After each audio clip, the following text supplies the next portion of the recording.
स्वामी जी, मेरा प्रश्न ये है कि जैसे समय का ये जो तट है, इस पे ऊर्जा की जो लहरें हैं निरंतर टकराती रहती है। मतलब जीवन रूपांतरण होता है, तरह तरह के जीव जंतु पृथ्वी पे हैं। और इस तरीके का मतलब परमात्मा का एक कब्जा सा है हर जगह, लेकिन फिर भी क्यों वो दिखाई नहीं पड़ता और उसको पाने के लिए इतना गुजरना पड़ता है हमें, सब चीज़ों को देखते हुए सहज क्यों नहीं मिल जाता? परमात्मा सहज क्यों नहीं मिलता है? परमात्मा का कब्जा सब जगह है, तो हम उसको सहजता से क्यों नहीं पा सकते हैं? परमात्मा को सहजता से पाना है। परमात्मा को पाने के सारे प्रयास असहज होते हैं। परमात्मा को पाने की कोशिश असहज होती है, क्योंकि परमात्मा को पाने की कोशिश का अर्थ है कि परमात्मा का एक कॉन्सेप्ट है। परमात्मा को तो जानते नहीं हो। जानते हो? नहीं ना। तो जिसको नहीं जानते हो उसको पाने की कोशिश है। वह इतना मुश्किल क्यों है? उसका कब्जा सब जगह है। परमात्मा का कब्जा सब जगह है। इससे पता चलता है कि धारणात्मक परमात्मा है, कि परमात्मा ऐसा है जिसका सब जगह पे कब्जा है ना। सब जगह उसने कब्जा करके रखा है। और छोटा मोटा डॉन नहीं होगा, बड़ा डॉन होगा ना। सब जगह उसने कब्जा करके रखा हुआ है। तो ये ऐसा परमात्मा है जो कॉन्सेप्ट में है, जो कि एक डॉन की तरह है, जो सब जगह कब्जा करके बैठा हुआ है। अब सौरभ का कहना आएगा कि मैंने इस आशय में नहीं कहा था, लेकिन हम सबकॉन्शियस माइंड में जो इम्प्रिंट है उसको खोल दें।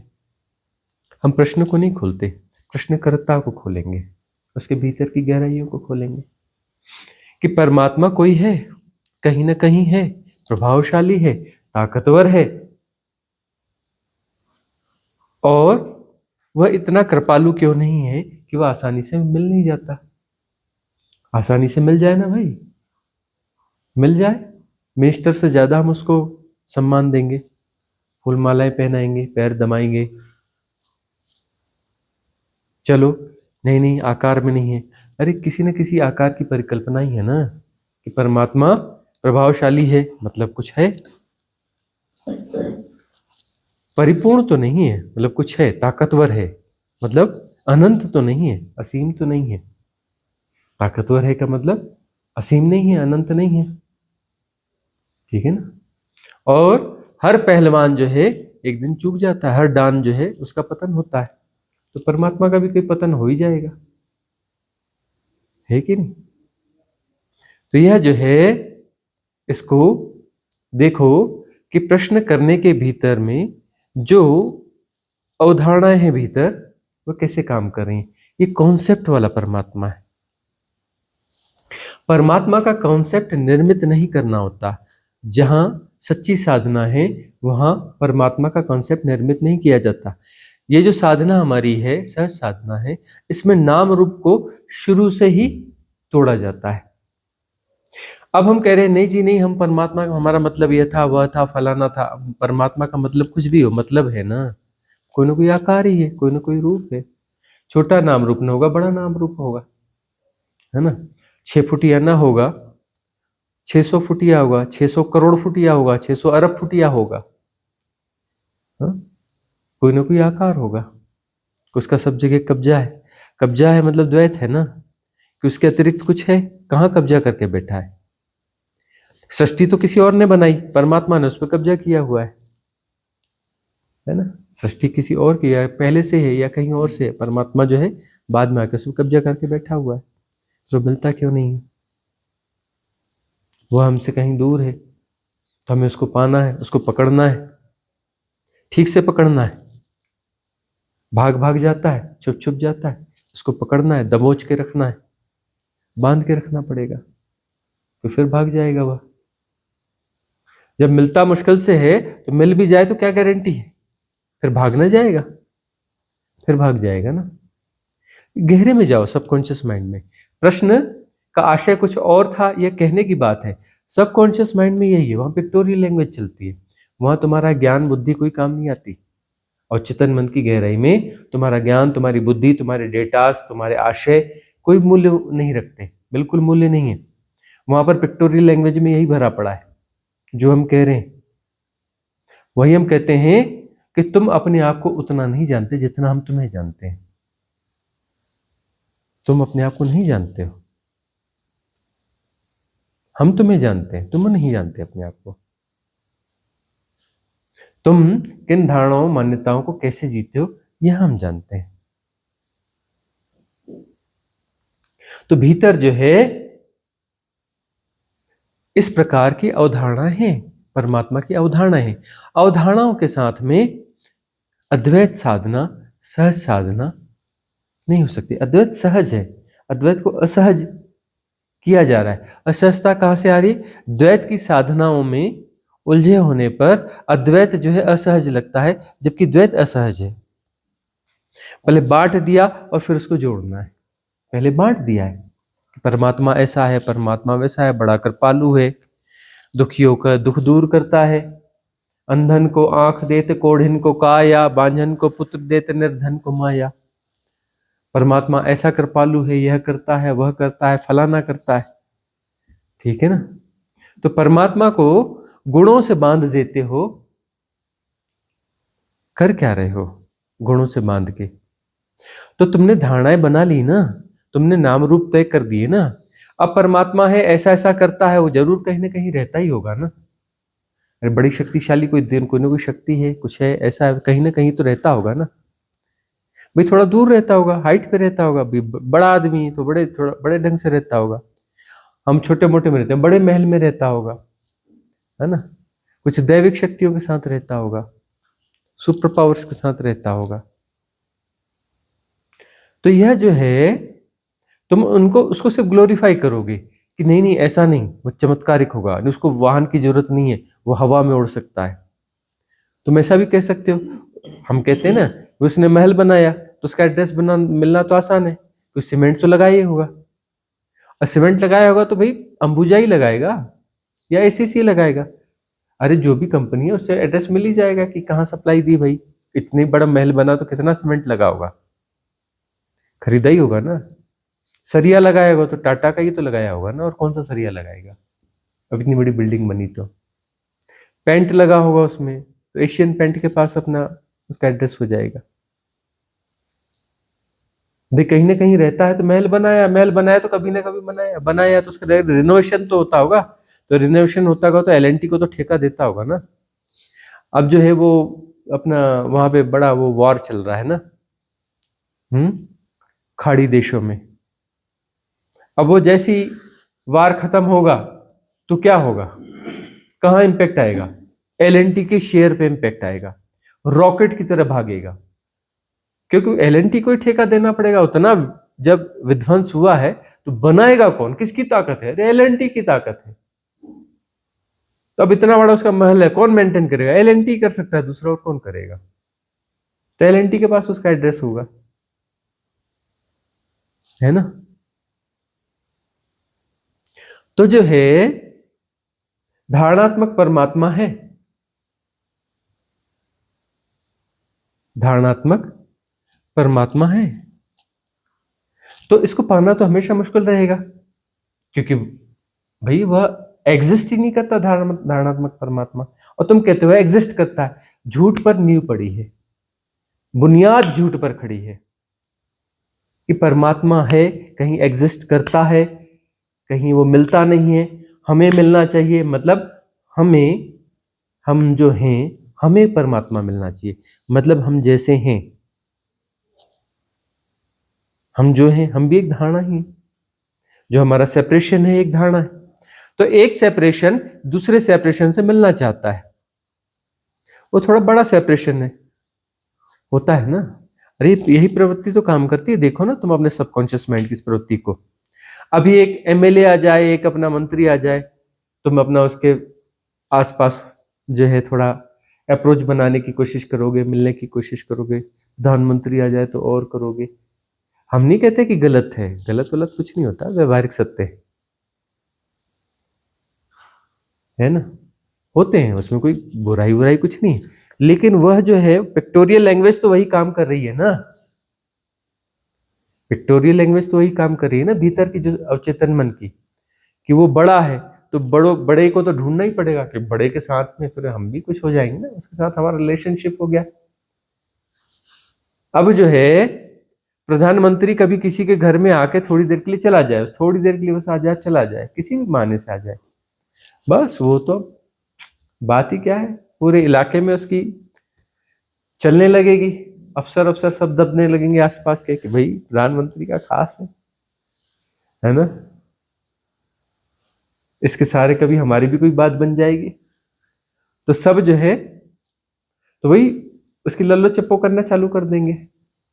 ऐसा ही है कि प्रधानमंत्री के साथ, मतलब ये भगवान के साथ, अब वो परमात्मा हो गया, बड़ा प्रधानमंत्री हो गया, परमात्मा यानी प्रधानमंत्री से कोई बड़ा प्रधानमंत्री हो गया, तो उसके उसमें आ जाएंगे तो फिर हम भी कुछ हो जाएंगे भाई, समथिंग स्पेशल।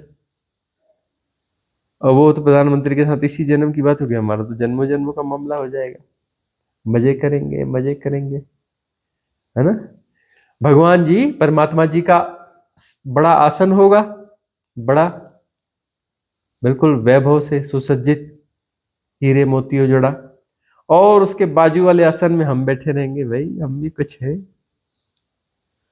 कि नहीं? परमात्मा मिलना चाहिए ना, परमात्मा मिलना चाहिए, तो मिलेगा तो क्या करोगे, परमात्मा के साथ रहोगे ना, फिर परमात्मा ऊंचे सिंहासन पे बैठेगा, तुम उसके बाजू में बैठोगे, परमात्मा के साथ ही तो रहोगे ना, परमात्मा मिल जाएगा तो साथ में नहीं रहोगे, दूर दूर रहोगे, साथ में ही तो रहोगे, उसके बाजू में उसके बराबर का आसन थोड़े ना लगाओगे, छोटा आसन लगाओगे, छोटा बाजू में बैठोगे, पॉलिटिक्स भी चलेगी, हो सकता है तुम्हें कोई बैठना दे ना दे बाजू में, बोले नहीं नहीं बाजू में हम बैठते हैं, तुम्हारा नंबर पीछे पीछे पीछे जाओ, फिर पॉलिटिक्स करनी पड़ेगी कि नहीं नहीं नहीं हम परमात्मा के थोड़ा बाजू में बैठने वाले हैं, हम थोड़े स्पेशल हैं।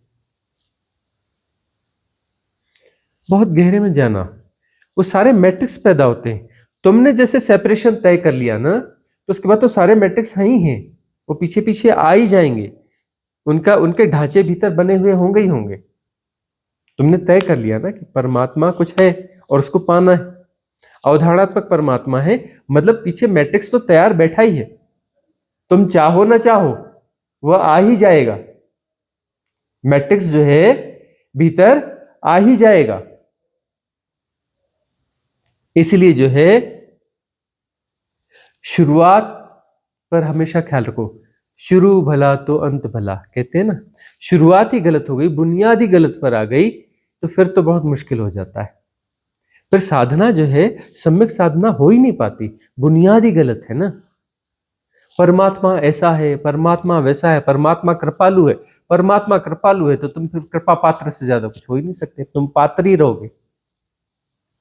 परमात्मा यदि कृपालु है तो तुम जो है एक पात्र से ज्यादा कुछ होने वाले नहीं हो, तुम क्षुद्र ही रहोगे, भिक्षा मांगते रहोगे कि बरसा भैया खत्म हो गई कृपा, और बरसा, और दे दे दे भाई दे, खत्म हो गई कृपा, और दे, और जरूरत है ना, मांगते ही रहोगे, भीख मांगते रहोगे और पात्र ही रहोगे, क्षुद्र ही रहोगे। तो देखो अपने भीतर झांक के देखो, परमात्मा जो है अन्यथा है तो तब तो बड़ी मुश्किल है। मैं परमात्मा को कैसे पाऊं, मैं कभी भी परमात्मा को नहीं पास पाया, तो अब कैसे पा पाएगा, है ना, क्योंकि मैं जो है किसी बड़े मैं को ढूंढेगा और उसके गुण तुम तय करते रहोगे, बड़े के, उसका सब जगह कब्जा है, समय के इस तट पर, है ना, और समय का दूसरा तट है, वहां परमात्मा रहता है, इस तट पे हम रहते हैं, दूसरे तट पे परमात्मा रहता है। अब समय है ही झूठ, तो ये तट भी झूठा, वह तट भी झूठा, तो तुम भी झूठे, तुम्हारा परमात्मा भी झूठा, इस तट वाले भी झूठे, उस तट वाला भी झूठा, झूठ ही होगा ना, यह तट भी झूठा होगा, दूसरा तट भी झूठा होगा, नदी झूठी, दोनों तट भी झूठे, है ना। तो भीतर अपने झांक के देखो अच्छे से, उस पिक्टोरियल लैंग्वेज पे काम करना है, बहुत डीप रूटेड काम करना पड़ता है, थिन लाइंस पे काम करना पड़ता है, कि वह जो अवचेतन मन में जो बहुत गहरी जड़ें जमाई हुई धारणाएं हैं उनको कैसे क्लीन करोगे? नहीं कर पाओगे सरफेस से, तो अपनी बुद्धि से समझोगे तो उससे सबकॉन्शियस माइंड क्लीन नहीं होता। तुम कहोगे नहीं जी मुझे तो बात समझ में आ गई, पर तुम्हारे समझने से क्या होता है? बॉस तो अंदर है, अवचेतन मन। अभी कुछ परिस्थिति आ जाए, क्रोध में बिल्कुल उठ के खड़े हो जाओगे, हैं? और फिर कुछ कुछ कर डालोगे, और बाद में अपना बोलोगे अरे मेरे से कैसे हो गया, मेरे से तो ऐसा होना नहीं चाहिए, मैंने तो गलत कर डाला, गलत ढंग से क्रोध किया, यह किया है तो गलती हो गई मुझसे। तो बॉस तो भीतर बैठा है, उस समय तुम्हारी कुछ चलती ही नहीं, तुम्हारी बुद्धि बुद्धि कोई काम ही नहीं आती। जब भीतर से क्रोध उठेगा, भीतर से कोई विकार उठेगा, कुछ उठेगा, तो तुम्हारा बाकी कुछ तो काम आएगा ही नहीं। तुम्हारा ये ऊपर का जो ज्ञान वाला मैकेनिज्म है धराशायी हो जाता है ना। ज्ञानी अंधकार में भटकते हैं, महाज्ञानी महाअंधकार में भटकते हैं, कोई ज्ञान काम नहीं आता। बुद्धि चित्त अहंकार, मन बुद्धि चित्त अहंकार, ये बुद्धि जो है कोई काम नहीं आती। फिर बॉस अंदर है, एक्सेस उसके पास है, अवचेतन मन के पास एक्सेस है। वह जब हावी होगा पशु, वहां होश न होगा, सिर्फ वह प्रवृत्ति होगी, प्रवृत्ति ऑपरेट करेगी। पशु यानी जिसमें प्रवृत्ति ऑपरेट करती है। पशु कौन है? जिसे प्रवृत्ति ऑपरेट करती है। पशु कौन है? जिसे प्रवृत्ति ऑपरेट करती है। मनुष्य कौन है? जो प्रवृत्ति को ऑपरेट करता है। मनुष्य कौन है? जो प्रवृत्ति को ऑपरेट करता है, वह मनुष्य है। और सिद्ध कौन है? जो प्रवृत्तियों के पार है, प्रवृत्तियों से असंबद्ध है। सिद्ध कौन है? जो प्रवृत्तियों से असंबद्ध है। तो प्रवृत्तियां आती कहां से? उसके रूट्स कहां पर है? रूट कॉज, उसको क्लीन करना पड़ेगा। ऐसे परमात्मा को ढूंढते ढूंढते जीवन पे जीवन बीतते चले गए, बीतते चले गए। अब तो जागो, कहां ढूंढते हो परमात्मा को? परमात्मा को ढूंढने की यात्रा नहीं है, स्वयं को विसर्जित करने की यात्रा है, विगलित करने की यात्रा है। मैं कैसे डिसॉल्व हो जाऊं? मेरी बुद्धि, मेरा चित्त, मेरा अहंकार, मैं, मेरा ज्ञान, मेरे डेटाज, ये कैसे विसर्जित हो जाए, कैसे विगलित हो जाए, ये कैसे शून्य हो जाए? यह हो जाएंगे। परमात्मा तो शाश्वत है, सनातन है, सर्वदा है, वही है, उसके अतिरिक्त कुछ है नहीं, है नहीं। उसको जानोगे कैसे? तुम तो न जान पाओगे, सेपरेशन कभी नहीं जान सकता। तुम विगलित हो जाओ तो वह तो है ही।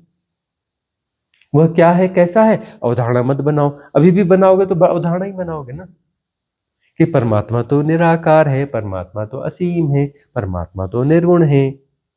मैं जब विगलित हो जाऊंगा तो परमात्मा मुझे मिल जाएगा, मुझे मिल जाएगा, आखिर मुझे घुस ही जाएगा, थिन मैट्रिक्स आ ही जाएगा, है ना। अरे झूठ तो झूठ ही चलेगा ना। तो विगलित होने की साधना करो, गुणा भाग ना लगाओ। गुणा भाग हमेशा मैट्रिक्स क्रिएट करेगा, या फिर ज्यादा इंटेलिजेंट गुणा भाग होगा तो थिन मैट्रिक्स क्रिएट करेगा। करने वाले सब बिगाड़ देते हैं, बिना किए सब ठीक हो जाता है। करके क्या मैट्रिक्स ही तो क्रिएट करोगे ना, ऐसे या वैसे मैट्रिक्स ही तो क्रिएट करोगे ना। करना नहीं है, तटस्थ हो जाना है। तटस्थता करोगे तो मैट्रिक्स है, कुछ ना करोगे तो तटस्थता है। तटस्थता साधना है, समझना नहीं है। समझ समझ के तुमने क्या समझा है? मैट्रिक्स ही समझे हैं, मैट्रिक्स को ही क्रिएट किया है, समझना कुछ नहीं है,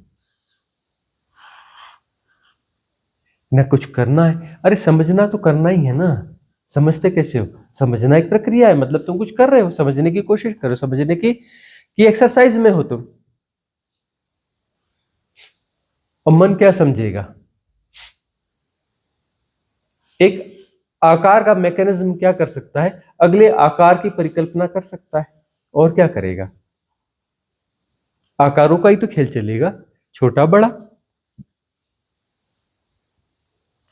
वह जो गुण है वो क्या करेगा? अगले गुणों की परिकल्पना करेगा।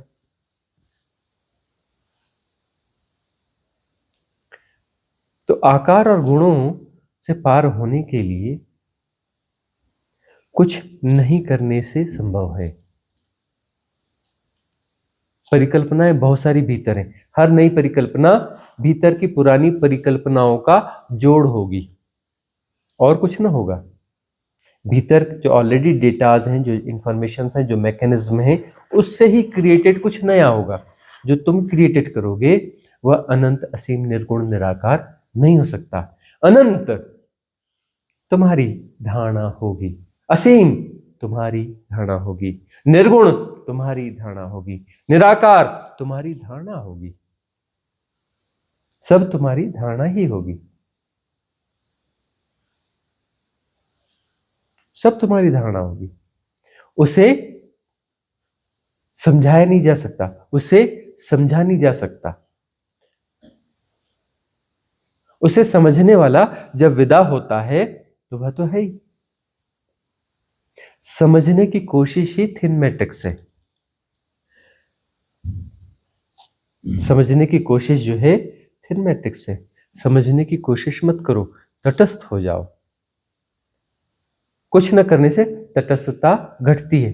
तुम तटस्थ न हो पाओगे, तुम सिर्फ करना छोड़ दो, तुम जुड़ना छोड़ दो, तुम कोशिश छोड़ दो, कुछ न करो, कुछ न करो, तटस्थता घटती है। तुम तटस्थ नहीं हो सकते। तुम कुछ न करोगे तो तटस्थता घटेगी। तुम्हारे किए कुछ न होगा, तुम्हारे किए कुछ न होगा। तुम करने की प्रवृत्ति को छोड़ दो। सब प्रवृत्तियां ही हैं। सबकॉन्शियस अवचेतन मन क्या है? प्रवृत्तियों का जोड़ है। मल्टीपल प्रोग्राम्स प्रवृत्ति के। अवचेतन मन है क्या? अलग अलग प्रवृत्तियों का जोड़ है, आदतों का जोड़ है। आदत यानी पैटर्न, प्रवृत्ति यानी एक साइकिल में एनर्जिक मोमेंट है, एक एनर्जेटिक स्ट्रक्चर है जो कि किसी सर्कल में है।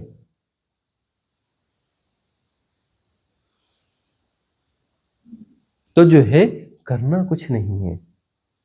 कुछ न करने से तटस्थता हो जाएगी। कुछ न करना और जागरूक रहना। बेहोश रहोगे तो प्रवृत्तियां चलती रहेंगी, होता है ना। अब जो है सजग रहोगे तो प्रवृत्तियां कहीं चल भी रही हैं तो तुम तटस्थ रहोगे। तटस्थता में सजगता होती ही है। सिर्फ सजगता मात्र होती है, तुम नहीं होते, सजगता होती है। जहां सजगता होती है वहां मैं नहीं होता, जहां मैं होता है वहां सजगता नहीं होती। तुम हो तो सजगता ना होगी, तुम नहीं हो तो सजगता होगी। तो इस तरीके से समझो कि तुम जो है यदि अपने शुद्ध रूप में आ जाओ तो तुम सजगता हो। तुम अशुद्ध रूप में आ जाओ तो तुम बेहोशी हो जाओगे, एसोसिएट हो जाते हो ना। सजग नहीं हो तो एसोसिएट हो जाओगे, उन पैटर्न्स के साथ एसोसिएट हो जाओगे, गोल चक्कर में घूमते रहोगे। तुम अवचेतन मन हो जाओगे, तुम घन चक्कर हो जाओगे। कुछ न करोगे तो तुम सजगता हो, तुम न रहोगे तुम अपने प्योरेस्ट फॉर्म में आ जाओगे। सजगता प्योरेस्ट फॉर्म नहीं कह रहे, मतलब प्योर फॉर्म में आओगे। प्योरेस्ट फॉर्म और ऊपर जाएगा। चैतन्य, परम चैतन्य है ना।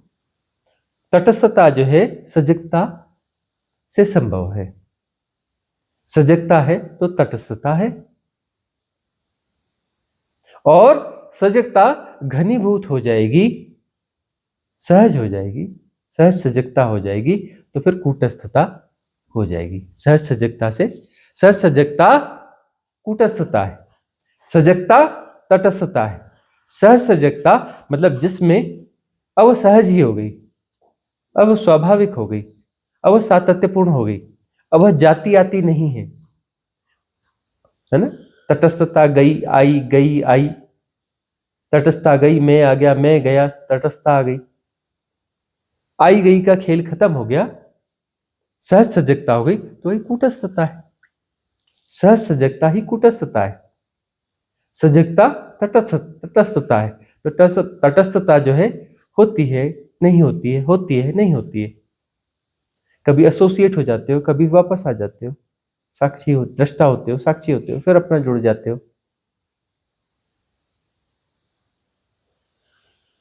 तो तटस्थता धीरे धीरे समता पुष्ट होगी तो सहज हो जाएगी, मतलब सहज सजगता हो जाएगी। तो सहज सजगता ही कूटस्थता है, मतलब अब सहज हो गई। अब वहां पर ऐसा नहीं होगा कि फिर अहंकार आ गया, फिर चला गया, फिर ये आ गया, फिर चला गया, तो खेल खत्म हो गया। कूटस्थता, तो तटस्थता की साधना है, कूटस्थता फलित हो जाएगी, साधना फलित हो गई। सहज सजगता है ना, साधना फलित हो गई। फिर जो है ये जो खेल है चल रहे हैं, फिर क्या मेरा अवचेतन मन, इंडिविजुअल सबकॉन्शियस माइंड, फिर तो कलेक्टिव सबकॉन्शियस माइंड है ना, वो सब जाना जाता रहेगा और पूरी कायनात जानी जाती रहेगी। वह क्या सब वही जाना जाएगा थोड़ी, उस पर फोकसिंग थोड़ी ना होगी, फोकसिंग ही नहीं रहती ना। तो सब कुछ एक साथ जाना जा रहा है ना, सब कुछ एक साथ हो रहा है और जाना जा रहा है। उसमें अवचेतन मन भी है, चेतन मन भी है, पदार्थ भी है ना। उसमें जीव जंतु भी हैं, वृक्ष भी हैं, और जिन जंतुओं का नाम जीव जंतु नहीं है, वृक्षों का नाम वृक्ष नहीं है, ग्रहों का नाम ग्रह नहीं है, नक्षत्रों का नाम नक्षत्र नहीं है, अवचेतन मन का नाम अवचेतन मन नहीं है, किसी का कोई नाम ही नहीं है, किसी का कोई रूप ही नहीं है, सब हो रहा है, एक साथ हो रहा है। यदि वृक्ष है तो फिर तुम भी हो, और तुम हो तो फिर सजगता कहाँ है? तुम कहते हो ये धरती है, व्यवहारिक सत्य हो सकता है, लेकिन यदि तुम जो तुम्हारी मान्यता कहती कि ये धरती है, मतलब तुम हो, तो धरती है, उसका अस्तित्व है, तो तुम्हारा भी अस्तित्व है। फिर परमात्मा परमात्मा फिर परमात्मा भी होगा, फिर तो परमात्मा भी एक धारणात्मक परमात्मा होगा। तुम जानते हो कि धरती जैसा कुछ नहीं होता, लेकिन धरती है। चांद जैसा कुछ नहीं होता, लेकिन चांद है, काम चलाऊ व्यवस्था है। चांद है, ये तारा है, ये फलाना है, काम चलाऊ व्यवस्था है। हाँ, देखते हैं ना शाम सप्तर्षि सप्तर्षि, अरे शुक्र तारा, शुक्र ग्रह, अरे फलाना, खेल है, खेलो सजगता से। कहाँ होता है शुक्र तारा? वो नहीं होता, होता ही नहीं, सप्तर्षि होता ही नहीं,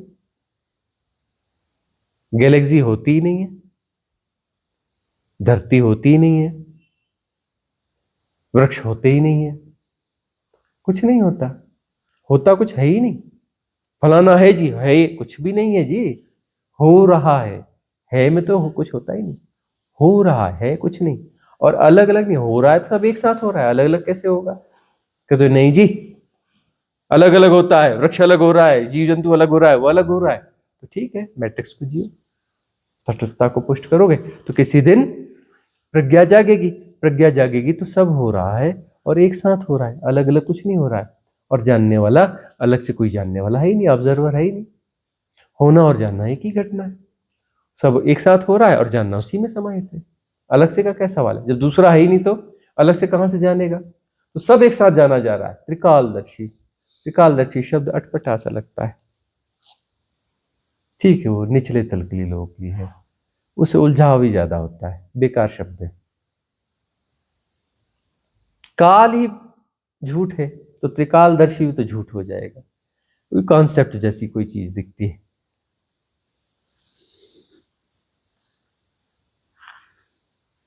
तो देखो भीतर आकारों का आकर्षण है, छोटा बड़ा आकार, आकार का आकर्षण है, मतलब मैट्रिक्स है। आकार का आकर्षण है तो सेपरेशन को जियोगे, सेपरेशन को जियोगे तो टाइम एंड स्पेस को तो जियोगे ना, समय के इल्यूजन को भी जियोगे। समय के तट तुम्हें पता चलेंगे, समय होता ही नहीं तो उसके तट कहां से आ गए? जब समय होता ही नहीं तो उसके तट कहां से आ गए? जाके देखो भीतर। प्रति प्रश्न है? हाँ, प्रति प्रश्न है या कि इनका प्रश्न है? हाँ, जल्दी पूछना पड़ेगा। आप ले लो। गुरुजी, मेरा प्रति प्रश्न नहीं है, मेरा अलग है सवाल। हाँ। हम लोगों की जैसे सबसे जो हैकिंग होती है वो सांसों के जरिए होती है, तो ये हैकिंग करने वाला जैसे हम लोग बात करते हैं काम क्रोध, मद, लोभ, मोह, हाँ तो ये भी कुछ लाइक इनका भी कुछ फॉर्म होता है, इनका भी कुछ लाइक जैसे हम ह्यूमन बीइंग हैं इस तरीके से होते हैं, या सिर्फ ये एनर्जी के फॉर्म ही होती हैं सिर्फ? हैकिंग्स, जैसे कुछ व्यक्ति भी होते हैं जी दूसरे व्यक्तियों को हैक करते हैं, हाँ जी इन्फ्लुएंसर भी हैक करते हैं, हाँ जी जादूगर भी हैक करते हैं। कुछ ऐसे भी लोग होते हैं ना, वो टोना कर दिया, टोटका कर दिया, मतलब उसने हैक कर लिया। हैक क्या किया? उसकी जो रिदम है, किसकी? श्वसन की, श्वासों की रिदम को अपनी रिदम के साथ ऐड, उसकी रिदम को अपनी रिदम बना लिया उसने, उसकी रिदम पहचानी और अपनी रिदम सेट कर ली। उसके वह कला आ गई, उसको सेट कर ली और फिर जो है उसको संप्रेषित किया, जो थॉट संप्रेषित किया वो फॉलो होना चालू हो गया। फिर उसकी रिदम को अपने रिदम में ले आएगा और फिर उसे नचाएगा, जैसा बोलेगा वैसा होगा। फिर उस शरीर से भी वो बोल सकता है, वो चाहे तो उस शरीर से ही बोल सकता है। बहुत सारे से हैक्ड लोग बोलते हैं ना, आवाज बदल गई, ये बदल गया, वो बदल गया, मतलब हैक्ड हो गया ना। तो अब वो बोलेगा तो वो उसकी आवाज उसकी वहां से निकलेगी। इस शरीर को अब ऑपरेट कर रहा है ना, तो सारा जीना करना यह जो उसके हिसाब से चलेगा। ऐसे हैक कर लेते हैं ना। जी तुम्हें कोई हैक कर सकता है क्या? एक्सेल गिर जाएगा कम बखत हैकिंग वाला, वो अपनी प्लानिंग में लगा था, अचानक एक्सेल, वो तो लड़खड़ा जाएगा, बेहोश होकर गिर जाएगा तो वहीं पर, बेहोश होकर वहीं गिर जाएगा वो तो, उसका पूरा सिस्टम ही खत्म, कोलैप्स हो गया। तो ब्रीथ को कर रहा था ना, एक्सेल में क्या हो गया? ब्रेक कर दिया हमने उसको। वो तो गया, उसकी कितनी एनर्जी लगाई थी, पूरी एनर्जी मिट्टी हो गई।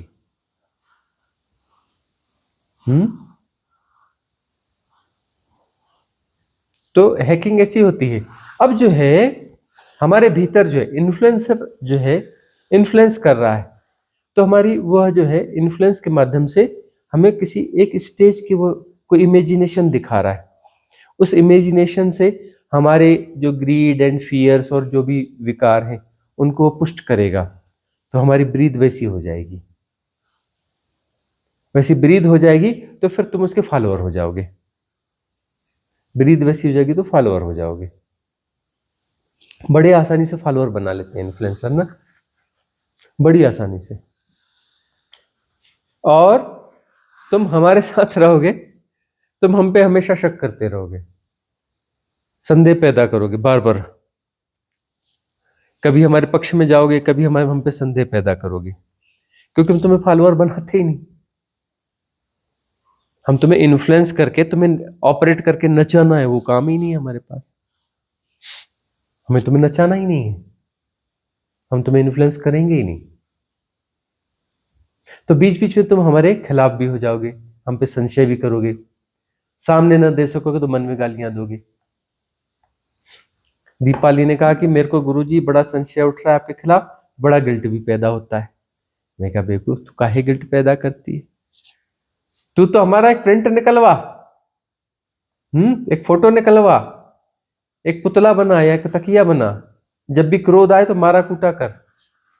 बोलती नहीं नहीं नहीं, ऐसे कैसे, इससे अच्छा तो मैं मर जाऊंगी। मैं ऐसा कैसे करूंगी कि आपको उसको मारू कूटूंगा और गालियां दूं, इससे अच्छा तो मैं मर जाऊं।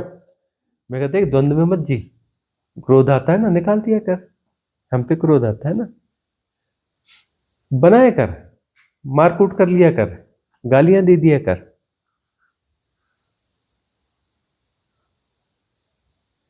हम पे तो संदेह बहुत आएगा और हमारी खिलाफत बहुत होगी। क्यों? क्योंकि हम तोड़फोड़ करते हैं। तुम्हें नई चीज हम गिफ्ट नहीं कर रहे हैं, कुछ भी गिफ्ट नहीं कर रहे हैं। गिफ्ट करेंगे तो खुश हो जाओगे ना। हम तुम्हें गिफ्ट देते ही नहीं, छीनते ही छीनते हैं, देते कुछ नहीं, लेते ही लेते हैं। तो भैया वो तो अब जो सबकॉन्शियस माइंड की लैंग्वेज है, जो लैंग्वेज है उसके हिसाब से जो तुम्हें हानि पहुंचाता है, जो तुम्हें हानि पहुंचाता है वो दुश्मन है, वो दुश्मन है। तुम्हें आर्थिक नुकसान पहुंचाया, तुमसे कुछ छीन लिया, तुम्हारा धन छीन लिया, तुम उसके प्रति दुश्मन हो जाओगे। तुम्हारी पद प्रतिष्ठा छीना, वो तुम्हारा तुमको जो है दुश्मन मालूम पड़ेगा। कुछ भी नुकसान पहुंचाए, हम तो तुम्हें नुकसान ही नुकसान पहुंचाते हैं हमेशा।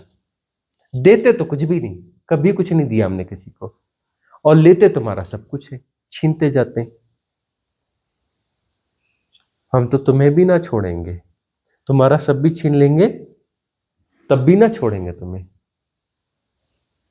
पूरा मिटा देंगे, सब छीन लेंगे। और तुम एक्चुअली कुछ नहीं हो, तुम बहुत सारी चीजों का जोड़ हो, बहुत सारी धारणाओं मान्यताओं का जोड़ हो। हम छीनते जाएंगे, छीनते जाएंगे, छीनेंगे, तुम गुस्सा होते रहोगे, क्रोध आता रहेगा, ये भी छीन लिया, वो भी छीन लिया, वो भी छीन लिया। तुम जाकर के नॉर्मली उस धारणा को वापस जीने की कोशिश करो, जी ना पाओगे। तुम बिल्ट करने की कोशिश करो, हम जब छीन लेते हैं तुमसे, तुम वापस उसको बिल्ट ही नहीं कर सकते। कोशिश भी करो, असफल हो जाएगी।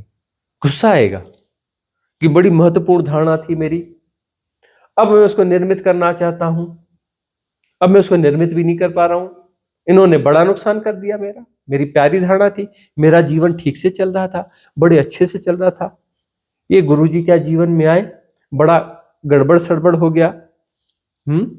सामान्य जीवन रहा नहीं, बढ़िया हम अपने परिवार के साथ सुखपूर्वक रह रहे थे। सारे सुख बेहोशी में होते हैं, बेहोश जीवन में सुख सुख मालूम पड़ता है। हजार तकलीफें हों लेकिन वो बोलते नहीं हम सुखी हैं, और झांक के देखो जीवन में कुछ भी नहीं है। दोहराव के अलावा गोल गोल चक्कर, वही सुख दुख के चक्कर गोल गोल चलते रहते हैं। सुख भी दुख ही है, सुख थोड़ा, दुख जो है थोड़ा सा कम सा होता है तो सुख मालूम पड़ने लगता है,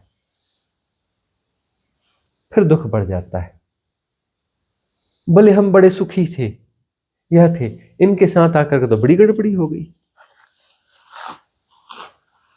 धारणाएं हम छीनते जाते हैं, छीनते जाते हैं, छीनते जाते हैं, बड़ा विचलन आता है, बड़ा क्रोध आता है। और जब छीनते छीनते छीनते जब निर्भर होते हो, बाद में समझ में आता है, अरे वाह क्या हल्का लग रहा है। फिर बोलोगे गुरुजी ने जादू कर दिया, मेरी प्रॉब्लम सॉल्व कर दी, मेरा यह कर दिया, मैं तो बड़ा हल्का हो गया। अब फिर बोलोगे गुरुजी ने जादू कर दिया। पहले गालियां दोगे, बाद में बोलोगे जादू कर दिया। हम तुम्हें छीनते जा रहे हैं तुमसे, एक एक चीज छीनते जा रहे हैं, छीनते जा रहे हैं। वो कथा कही है ना नागार्जुन की, कि नागार्जुन बौद्ध परंपरा के स्थिवर हुए, वास्तविक स्थिवर, अभी वाले स्थिवर नहीं, असली स्थिवर, परम बोधि को उपलब्ध थे। वह आते थे किसी राज्य में, उस राज्य के राजा को पता चल गया, खबर आ गई कि नागार्जुन इस राज्य और राजधानी की तरफ आ रहे। तुरंत तैयारियां चालू हो गई, तुरंत नगर को सजाया गया और राजा अपने दरबारियों के साथ सज धज के रथ लेकर के पहुंच गया नगर के बाहर। स्थिवर नागार्जुन के स्वागत के लिए।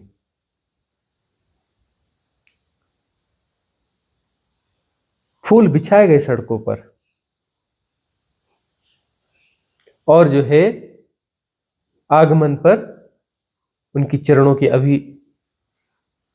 पर झुककर प्रणाम करते हुए राजा ने स्वागत किया कि स्थिवर, हे भंते, स्वागत है।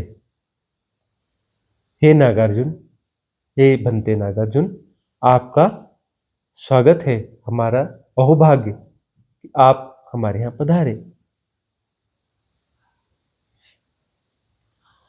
नागार्जुन ने कहा, राजन, स्वागत स्वीकार्य है, स्वागत स्वीकार है, पर नागार्जुन जैसा कोई है नहीं। उन्होंने कहा, भंते, आप कैसे कहते हैं, हम तो आपका स्वागत कर रहे हैं, आप हमारे सम्मुख हैं और हम आपका स्वागत करते हैं, आप स्वागत स्वीकार करें। उन्होंने कहा, राजन, स्वीकार है, पर नागार्जुन जैसा कोई है नहीं। राजा ने कहा, भंते, आप उलझाएं ना, पहेलियां ना बुझाएं, अब इसे स्पष्ट भी करें, हम तो उलझ गए, अब इसे स्पष्ट भी करें। तो नागार्जुन ने कहा, ठीक है। इधर नजर घुमाई, दिखा रथ। उन्होंने कहा, राजन, यह क्या है? भंते, यह रथ है। अच्छा, यह रथ है? उन्होंने कहा ठीक है, पहियों को छुआ। राजन, यह क्या है? यह पहिए हैं। बनते, यह पहिए हैं। अच्छा, यह रथ तो नहीं है ना? ना बनते, ये रथ नहीं है, पहिए है। अच्छा, इन्हें अलग कर दो। राजन, यह क्या है? यह घोड़े हैं।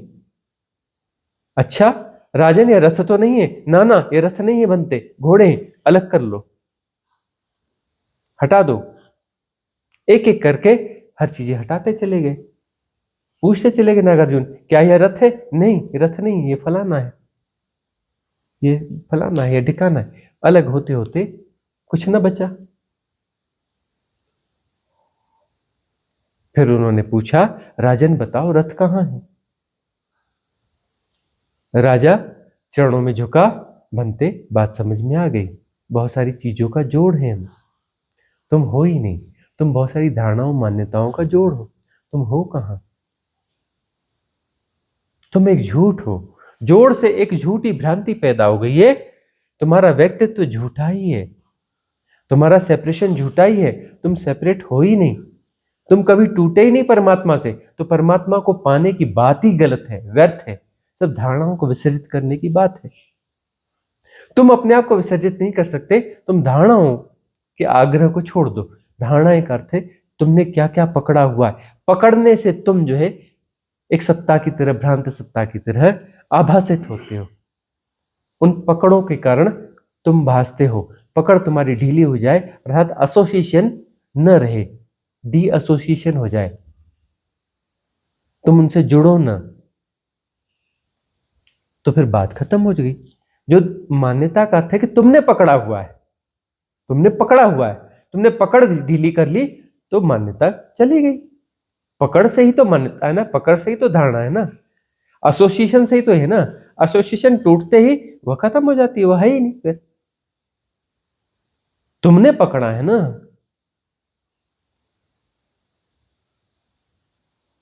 कंबल ने तुम्हें नहीं पकड़ा, तुमने कंबल को पकड़ा है। कंबल ने तुम्हें नहीं पकड़ा, तुमने कंबल को पकड़ा है। बात उलझी लगती, लेकिन बात यही है।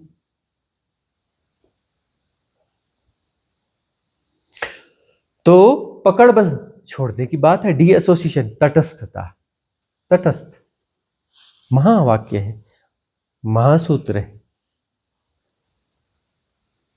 ब्रह्म सूत्र करके कुछ लिखी हुई चीजें हैं, ऐसा सुना है हमने, पढ़ा तो कभी नहीं। कोई सूत्र लिखे गए हैं, ब्रह्म सूत्र, पता नहीं उनमें क्या है क्या नहीं है, लेकिन हमें सूत्र दे रहे हैं। एक ही सूत्र ब्रह्म सूत्र है, सचमुच का ब्रह्म सूत्र है। ब्रह्म हो जाओगे, अभी समझो, अभी और यहीं ब्रह्म हो जाओगे, हियर एंड नाउ। सवाल ही नहीं है। तटस्थ हो जाओ। तटस्थता घटते ही तुम्हें ब्रह्म का आस्वाद मिलने लगेगा। सजग हो जाओगे, और सहज सजगता होते ही कूटस्थ हो जाओगे। अहम ब्रह्मास्मि, ब्रह्म हो जाओगे। ब्रह्म सूत्र है तटस्थता। और यह सूत्र जैसे ही सहज होगा, ब्रह्म हो गए, कूटस्थ हो जाओगे। कूटस्थ हो जाओगे, कूटस्थता घट जाएगी, हो जाओगे न सहज, तुम डिसअपियर हो जाओगे, और वही होगा। सिर्फ D association. Association, D association करना नहीं है, एसोसिएशन विड्रा करना है। अपने अपने जुड़ाव की एक्सरसाइज को विड्रा करना है, अपने अभ्यास को विड्रा करना है, अपनी प्रवृत्तियों को विड्रा करना है, उसको सहयोग बंद करना है। करने वाले सब बिगाड़ देते हैं, बिना किए सब ठीक हो जाता है। करने से कर्ता पैदा होता है, न करोगे तो करता है ही है। सब हो रहा है, अपने से हो रहा है, करने वाला कोई है ही नहीं, सब अपने से हो रहा है। तुम्हें भ्रांति है कि मैं कर रहा हूं, तुम्हें भ्रांति है कि मैं कर रहा हूं। रथ पर मक्खी बैठी हो और रथ चला जा रहा है, उसे लगता है कि मैं रथ को चला रही हूं। हाथी पर मक्खी बैठी हो, उसे लगता है कि मेरे कारण हाथी चल रहा है, हाथी मेरा गुलाम है, मैं हाथी पे राज कर रही हूं। मक्खी को लगता है, और हाथी को पता ही नहीं कि मक्खी कुछ है भी, मक्खी जैसी कोई चीज होती है, उसे पता भी नहीं।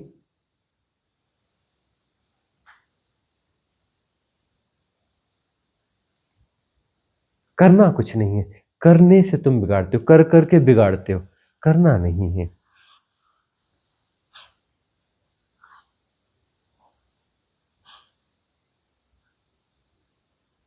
जैसे ही अकर्ता होता है, अकर्ता ब्रह्म है, अकर्ता ब्रह्म है, क्योंकि अकर्ता का अर्थ है सब हो ही रहा है।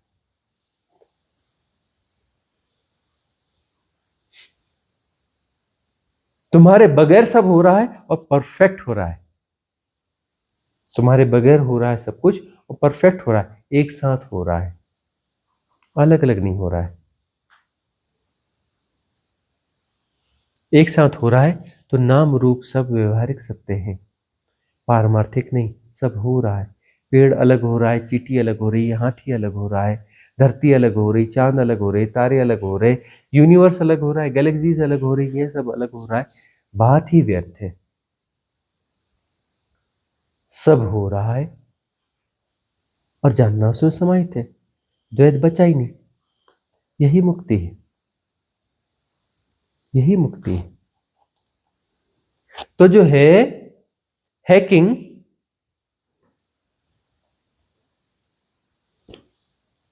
जो पैटर्न्स हैं भीतर और उनकी हैकिंग है, तुम खुद जाके एसोसिएट होते हो और हैक्ड होते हो। तुम जिस पैटर्न के साथ जाके घुसते हो वो तुम्हें हैक करता है। तुम एक्सेस ट्रांसफर करते हो अपना, तुम ट्रांसफर करते हो अपना एक्सेस। क्रोध जब शुरू होता है, शुरू होता है, शुरू होता है, तुम्हारे हाथ में होता है, तुम चाहो तो वापस हो जाओ, लेकिन तुम उसे सहयोग करते हो, सहयोग करते हो, क्रोध इतना बढ़ जाता है, इतना बढ़ जाता है, तुम्हारे आपे के बाहर चला जाता है। एक्सेस तुमने ट्रांसफर कर दिया, शुरुआत तुमने करी थी, एक्सेस जब ट्रांसफर हो रहा था, तुम चाहो तो विड्रॉ कर सकते थे। जब क्रोध आ रहा हो तो सजग हो जाओ, मुझे क्रोध आ रहा है, क्रोध आ रहा है, क्रोध क्रोध आ रहा है, क्रोध आ रहा है, नहीं आएगा, गायब हो जाएगा, सजगता हो गई।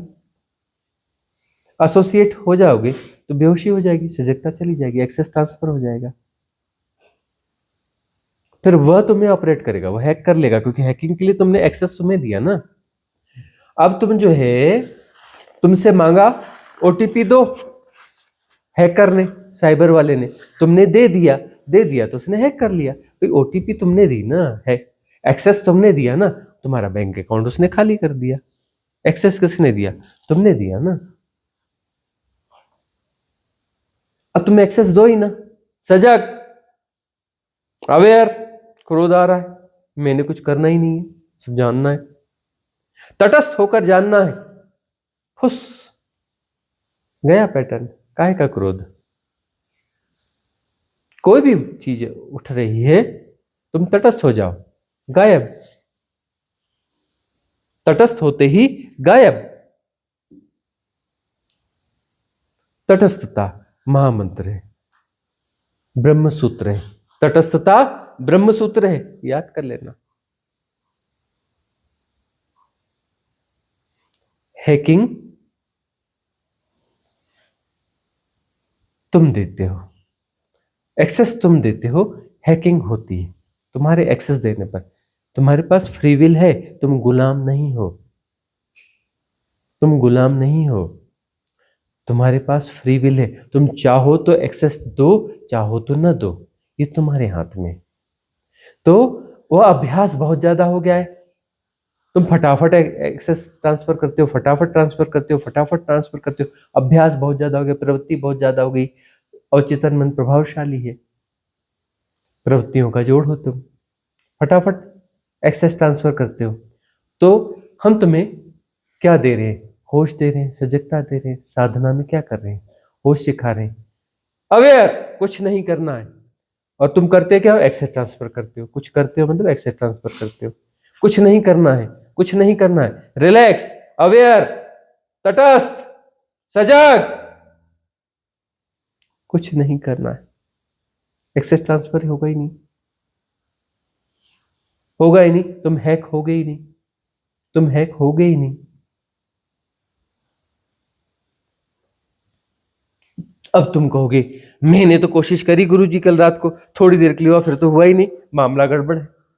अब तुम जो है प्रवृत्तियों को एक्सेस ट्रांसफर करने की तुम्हारी आदत जो है 1600 करोड़ साल पुरानी है।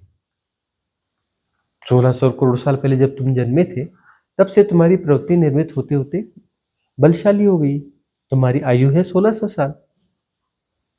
1600 साल पहले ही तो बिग बैंग हुआ था ना, ब्रह्म जन्मा था ना। अरे जो भी होगा, हमारा आंकड़ा 19-20 होगा, जब भी होगा, क्या लेना देना कि कम है कि ज्यादा है। तो उतने साल की तुम्हारी आदत है, अभ्यास है, प्रवृत्ति है एक्सेस ट्रांसफर करने की, और तुम कहते गुरुजी आपने तो बताया, मेरा तो हुआ नहीं, मैं तो सिद्ध क्रिया किया, थोड़ी देर बड़ा अच्छा लगा, लेकिन वापस वैसे ही चालू हो गया। गुरुजी आपका थोड़ा गड़बड़ है।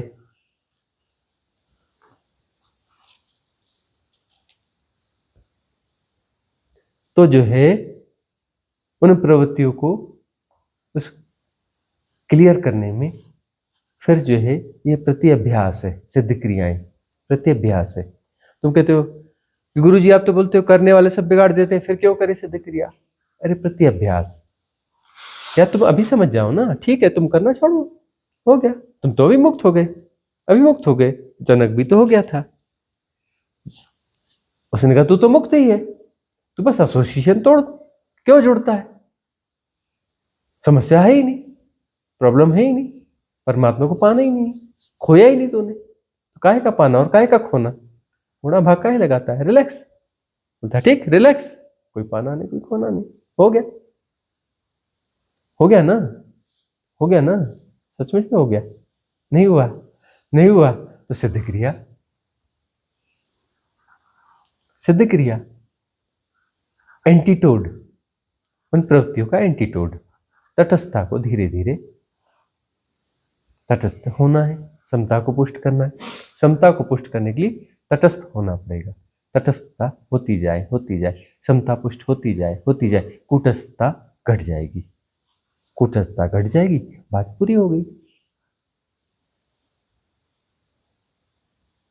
अगला प्रश्न है या दूसरा प्रश्न है? हाँ गुरुजी, जैसे मैंने इसमें सवाल पूछा था, प्रश्न था मेरा कि इनका भी जो नेगेटिव एनर्जी होती है, इनका भी कोई शेप होता है या बस ये सिर्फ एनर्जी के फॉर्म में ही रहती है? निगेटिव एनर्जीज, इनका कोई शेप होता है या कोई फॉर्म में होती हैं, और ये क्या करती हैं? ये भी हैक करती हैं, ये भी हैकिंग से जुड़ा हुआ ही है ना। जी जी। निगेटिव एनर्जीज, निगेटिव एंटिटीज भी हो सकती हैं। एनर्जीज तो एंटिटी क्रिएट करेगी ना, जी जी। कोई भी नेगेटिव एनर्जी है उसके साथ एंटिटी होगी, मतलब उसका कोई फॉर्म होगा। भाई एंटिटी का मतलब होगा फॉर्म होगा, वो फॉर्म कैसा भी हो, शारीरिक, ऐसा शारीरिक हो गया, कैसा शारीरिक हो। भाई निगेटिव एनर्जी है मतलब किसी खास परिणाम को वह लाती है, यदि वह किसी खास परिणाम को लाती है तो उसका कोई आकार होगा, उसका क्या होगा? कोई आकार होगा, उसमें कोई केंद्र होगा, उसका कोई सिस्टम होगा, एंटिटी ही होगी, है ना? और निगेटिव एनर्जी जो है किसी एंटिटी के द्वारा ऑपरेटेड है। तो एनर्जी कहीं जा रही है नेगेटिव, मतलब कोई एंटिटी उसके बैकअप में है ना, देखिए एंटिटी की तरह काम कर रही है ना। इसीलिए सुरक्षा कवच ध्यान, सुरक्षा कवच अपना जो है निर्मित करो, और कुछ नहीं तो एक्सेल, एक्सेल और बात खत्म। कितनी भी बड़ी कोई चीज हो जी, एक्सेल का मतलब बात खत्म।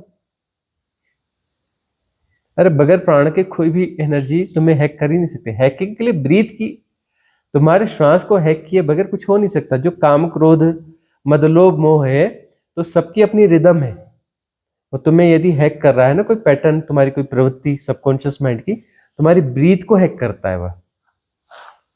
और ब्रीथ को हैक कर रहा है और तुम सजग नहीं हुए तो मतलब एक्सेस दे दिया और तुम सजग हो गए। एक्सेल, तुम सजग हो गए। सजग हो गए तो ब्रीथ जो है क्रोध के हिसाब से या काम के हिसाब से सब अलग अलग होता है। काम, क्रोध, मद, लोभ, मोह, दंभ, दर्प, गर्व, अहम, ईर्ष्या, द्वेष, बैर, मात्सर्य, घृणा, भय, सबके जो है ब्रीथ पैटर्न अलग होते हैं। पैटर्न उसके अकॉर्डिंग होते हैं, उस वो जो अंदर सबकॉन्शियस माइंड का पैटर्न है उसके अकॉर्डिंग हो जाते हैं। हैकिंग, ब्रीथ के बगैर हैकिंग होती ही नहीं है। यदि तुम एक्सेल करते रहोगे तो जो हम कहते हैं दिन में 150 बार एक्सेल कर लिया करो ना। एक्सेल, अचानक excel without any preparation. Preparation होना ही नहीं चाहिए, प्रॉपर एक्सेल करना नहीं, क्योंकि प्रॉपर एक्सेल गलत होता है। अचानक एक्सेल, प्रॉपर एक्सेल नहीं, अचानक एक्सेल, जहां पर हो वहीं से एक्सेल। 100% एक्सेल नहीं करना है, मतलब 100% जहां पर हो वहीं से पूरा होगा ना तो वो परफेक्ट होगा। तो उससे हैकिंग डिस्ट्रॉय हो जाएगी। मतलब फिर ब्रीथ जो है वैसी हो ना पाएगी ना। जो ब्रीथ वो चाह रहा है पैटर्न या नेगेटिव एंटिटी जो वो चाह रहा है कि तुम्हारी ब्रीथ उसके अकॉर्डिंग हो जाए, उसके अकॉर्डिंग हो जाए तो वो हम होने ही नहीं दे रहे। तो हैकिंग होगी कैसे? हैकिंग तो तुम्हारी ब्रीथ उसके अकॉर्डिंग होगी ना। जो नेगेटिव एंटिटी है या जो पैटर्न है या तुम्हारे भीतर का है या बाहर का है या इधर का है या उधर का है, किधर का भी है, वो हैक तो तुम्हें कभी तभी करेगा ना। इन्फ्लुएंसर है, वो हिप्नोटाइज करने वाला बंदा है, कोई भी है, तुम्हें हैक क्या करेगा? तुम्हारी ब्रीथ को हैक करेगा ना। तुम्हारी ब्रीथ जो है बिल्कुल होती ही नहीं उसके हिसाब से। एक्सेल, गुरु नानक देव जो है कामाख्या गए, बड़े शौकीन थे, 6 महीना घूमते थे वो। मक्का मदीना घूम आए, दुनिया भर घूम आए, बड़ी लंबी लंबी यात्राएं करते थे। हो गए ना मक्का मदीना, बोले हज करने जाते हैं, चलो हम भी कराते हैं। उन्होंने पहली बार बताया, क्या बात करते हो, वो शिवलिंग है ये। बोले कौबे का काला पवित्र पत्थर, बोले ना शिवलिंग है ये। सबसे पहले किसने रिकॉग्नाइज किया? गुरु नानक देव ने किया ना,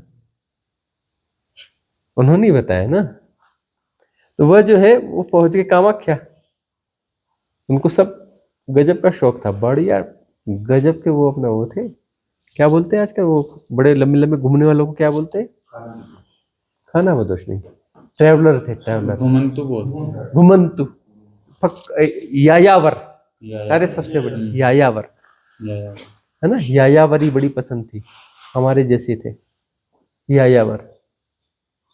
यायावर फकीर थे, 6 महीने ग्रस्त रहते थे, 6 महीने यायावर फकीर। 6 महीने घर के कामकाज, खेती बाड़ी सब निपटा के, फसल वसल ला करके घर में भर के, परिवार की व्यवस्था बना के चले। तो पहुंच गए कहाँ? कामाख्या। कामाख्या पहुंच गए। कामाख्या खाए के लिए मशहूर है, मयांग, असम का। असम नाम आते ही वही आता है। हाँ? वहां की औरतें क्या कथा है, कोई पुरुष पसंद आ जाए तुरंत उसे बकरा बना देंगी, कुछ भी बना देंगी, घर में बांध देंगी, ऐसी औरतें थी। और रात को जब अपना दिन भर काम धाम करेंगी, फ्री हो गई, उसको वापस पुरुष बना देंगी, फिर उसके साथ भोग करेंगी, है कि नहीं? भोग करेंगी और सुबह फिर काम पे जाना है, फिर उसको बकरा बना के बांध के फिर चली जाएंगी। कथाएं नहीं, सत्य है। बाबा गुरु गोरखनाथ जी के जो गुरु थे मछेंद्र नाथ जी, हाँ। वो भी कामाख्या क्षेत्र में ही मतलब कि इस तरीके से रखे गए थे ना। हाँ हाँ, तो ये तो ऐसा अभी कुछ साल पहले तक भी होता रहा है, 25-50 साल पहले तक भी होता रहा है। अब जब जो टावर बहुत ज्यादा हो गए ना, टावर और सैटेलाइट, वो चीज काम नहीं कर पा रही है। वो नैनो टेक्नोलॉजी के नीचे और आगे की टेक्नोलॉजी है ना, नैनो नहीं है, नैनो से और नीचे की टेक्नोलॉजी, और मतलब हाई टेक्नोलॉजी।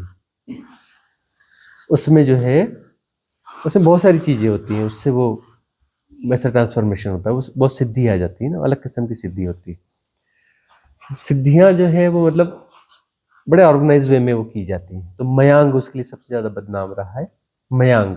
जी जी। कामाख्या का नाम कहते हैं लेकिन वो मयांग में ज्यादा रहा है। लोग कामाख्या जाते हैं, मयांग था, अब वहां भी कुछ नहीं बचा है, तो सब बातें रह गई। तो ऐसी वहां पे स्त्री थी, उन्होंने देखा होगा, हो सकता है मोहित हो गई हो, उसने फेंका अपना जाल, माया जाल, कुछ नहीं हुआ। दूसरी बार फेंका, तीसरी बार फेंका, उसकी हालत खराब हो गई, उसकी एनर्जी ड्रेन हो गई। फिर किसी प्रकार से उसने थोड़ी ताकत बटोरी, हिम्मत करी और गई पास में।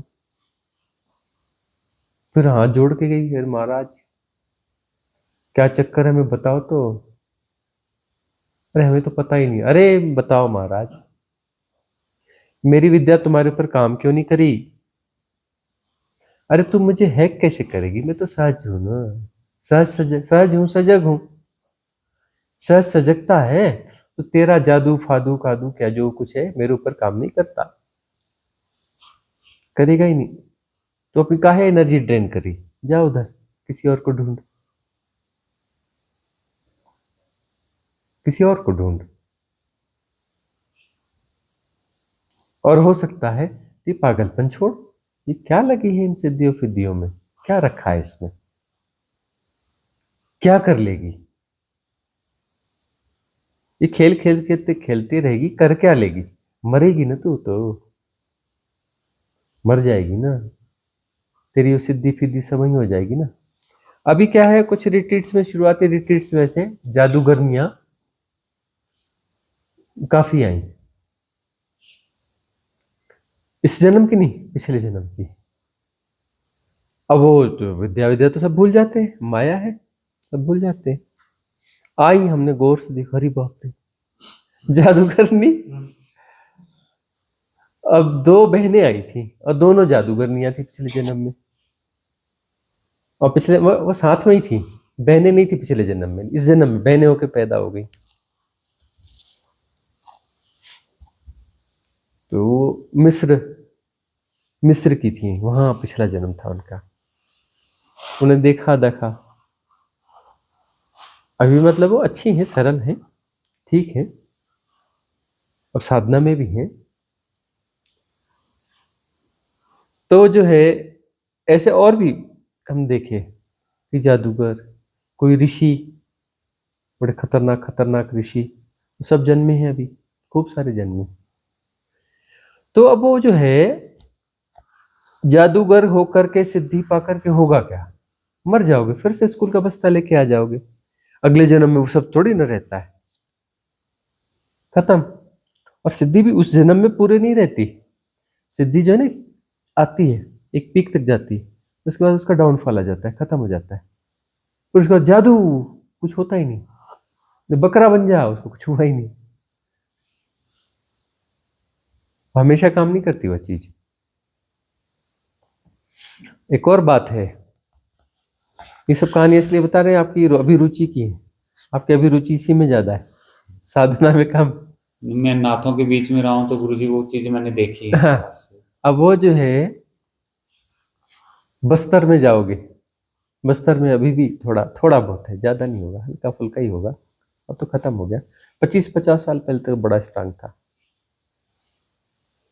वहां के मुरिया मारिया से बोलोगे, हरा पेड़ बड़ा खड़ा देखेगा, वैसा देखेगा, थोड़ी देर में उसको बिल्कुल काला कोयला कर देगा, इतना बड़ा विशाल पेड़, कुछ सेकंड में काला कोयला जला के राख कर देगा। गिरेगा नहीं हुआ, मतलब राख कहने से वो कोयला सा हो जाएगा, काला हो जाएगा। वहां की स्त्रियां, वहां रात में जो है, अमावस्या की रात में नहीं घूमना बोलते ना, वो कुछ कारण थे। अब कोई दिक्कत नहीं, अब तो बिंदास घूमो, कुछ नहीं होता अमावस्या की रात में। और साधक हो हमारे, काहे के लिए? अमावस्या की रात में तो मजे करना चाहिए, घूमना चाहिए। तो वो जो स्त्रियां होती थी, वो रात में निकलती थी नग्न होकर के, मुंह से ज्वाला निकल रही, ये हो रहा, वह हो रहा, क्योंकि ये जो सिद्धियां हैं, ये सहज जीवन नहीं जीने देती, रातों को सोने नहीं देती। तुम्हें दिखता है ना, बड़ी प्रभावशाली, उनका जीवन बड़ा गंदा होता है, बहुत खराब होता है, रातों को सो नहीं सकती, अमावस्या की रात में उन्हें क्रियाएं करनी पड़ती हैं, मजबूर हैं, गुलाम है वो, क्योंकि वो शक्तियां उन्हें फिर नचाती। तुम कहते हो ना, फलानी सिद्धि, फलाने बाबा सब बता देते हैं, अरे तेरा ये प्रश्न ये है, देख मैंने पहले लिख के रखा है, तेरे मन में यह आया था, फलाना ठिकाना। ये कर्ण पिशाच वाली जो सिद्धियां रहती हैं, किसी सोल्स को तुमने सोल को हैक करके रखा है, तुमने सोल को हैक करके रखा, उससे तुम काम करवा रहे हो। भाई सौदा है ये तो, यहाँ तो भाई कर्म तुमने करोगे तो उसका फल मिलेगा, मतलब उसका बैलेंस होता है ना, यहाँ पे बैलेंस होता है ना। अब तुम मरोगे, कभी ना कभी तो मरोगे, मरने के बाद क्या होगा, वो जो जिसको तुमने काम करवाया वो तुम्हें अपने साथ यक्षिणियां जो है तुम्हें अपने साथ फिर ले जा लेते हैं। अब वो तुम्हें नचाएंगे, अब तुम उनके गुलाम बन के रहोगे। तुमने इधर से उनका यूज किया है ना, अब वो जो है उसके बाद में वो तुम्हारा यूज करेंगे, वो अब तुम्हें गुलाम बना के रखेंगे उस वाले लोक में, तुम उनके गुलाम बने रहोगे। सब ये बेकार की चीजें हैं। गुरु नानक देव जी ने समझाया, कहां पड़ी पिछड़े में साधना का।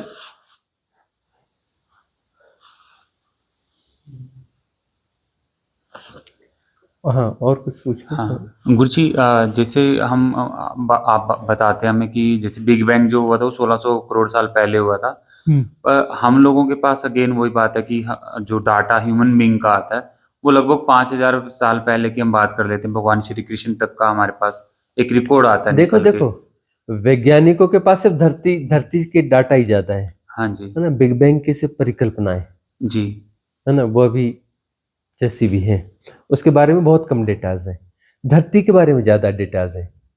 और जो धरती में जो सभ्यता पैदा हुई, तुम सभ्यता की बात करोगे ना, जी अब धरती जो है जो भी 400 करोड़ साल पहले धरती बनी है, लेकिन इसमें जो जीवन की सभ्यता है वो तो कुछ थोड़ी बहुत है ना, 5-7 हजार 10 हजार 7,500 साल पहले तक जाओगे, 5,000 साल पहले कृष्ण है, 7,500 साल पहले जाओगे तो राम है, शिव है ना, और थोड़ा बहुत खींचतान करके 10,000 साल तक बैक चले जाओगे, आदिनाथ तक ही तो जाओगे ना, भगवान शिव तक ही तो जाओगे ना, भगवान शिव तक ही तो जाओगे ना, आदिनाथ वही है ना जी नाथों की परंपरा के आदिनाथ भगवान शिव है ना। जी फिर कहीं गोरक्षनाथ निकलेंगे, कहीं महावीर निकलेंगे, नेमीनाथ फलाने नाथ, इधर महावीर निकल जाएंगे, कहीं वो निकल जाएंगे, कोई बोलेगा 24 तीर्थंकर, कोई बोलेगा 84, कोई बोलेगा कुछ, और वो गिनती तो खत्म होने वाली नहीं, कोई 24 पे नहीं रुकने वाली ना 84 पे रुकने वाली है ना। तो जो है सभ्यता के रिकॉर्ड्स तो बस छोटे मोटे ही रह सकते हैं ना, उससे ज्यादा तो हो नहीं सकते, लेकिन हो तो तुम 1600 करोड़ साल पहले। एक धरती जैसी कई धरतियां हो गई, इसमें कई धरतियों पे जीवन तुम जी के आ गए, इस धरती के साथ अभी हो, लेकिन तुम्हारी भटकन बड़ी लंबी चौड़ी, बड़ी लंबी चौड़ी, और चाहो तो जब तक चाहो भटक सकते हो, भाई स्प्लिट आगे भी होते रहोगे, चाहो तो भटकते रहो, इसको अपने सर्वाइवल को कंटिन्यू करते रहो। भटकने का मतलब अपने सर्वाइवल को कंटिन्यू करना। सर्वाइवल किसका? सेपरेशन का, स्प्लिटनेस का। स्प्लिट होते होते तुम्हारा सेपरेशन स्ट्रांग होता गया ना, स्प्लिट होते होते होते तुम्हारा सेपरेशन स्ट्रांग हो गया ना। सेपरेशन स्ट्रांग कैसे होता है? स्प्लिटनेस के साथ होता है ना। अब यहां से तुम जो है और स्प्लिट होते हो, नहीं होते हो, या फिर इसी को ही सर्वाइव करते हो, अपने इस सेपरेशन को, स्प्लिट सेपरेशन को तुम सर्वाइव करते हो। चाहो तो अपने ये सर्वाइव करते रहो,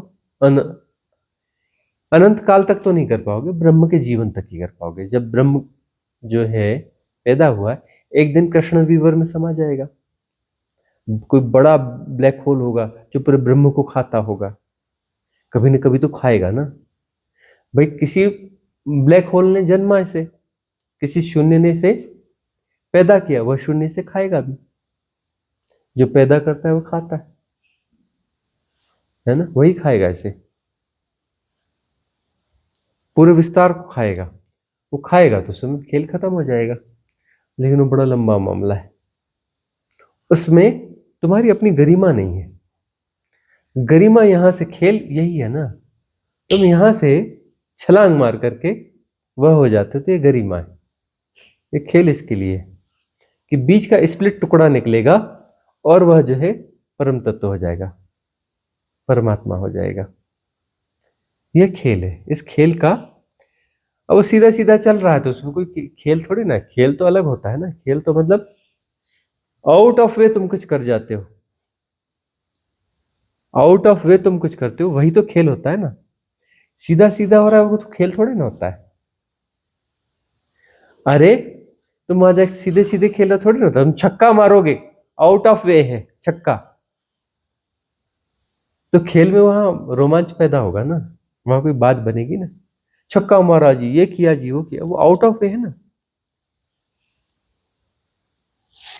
तो उसमें कुछ आउट ऑफ वे जो छलांग होती है उसकी गरिमा है ना, और खेल उसी के लिए, उसी के लिए खेल उसी का है, उसी के लिए है, उसी का है।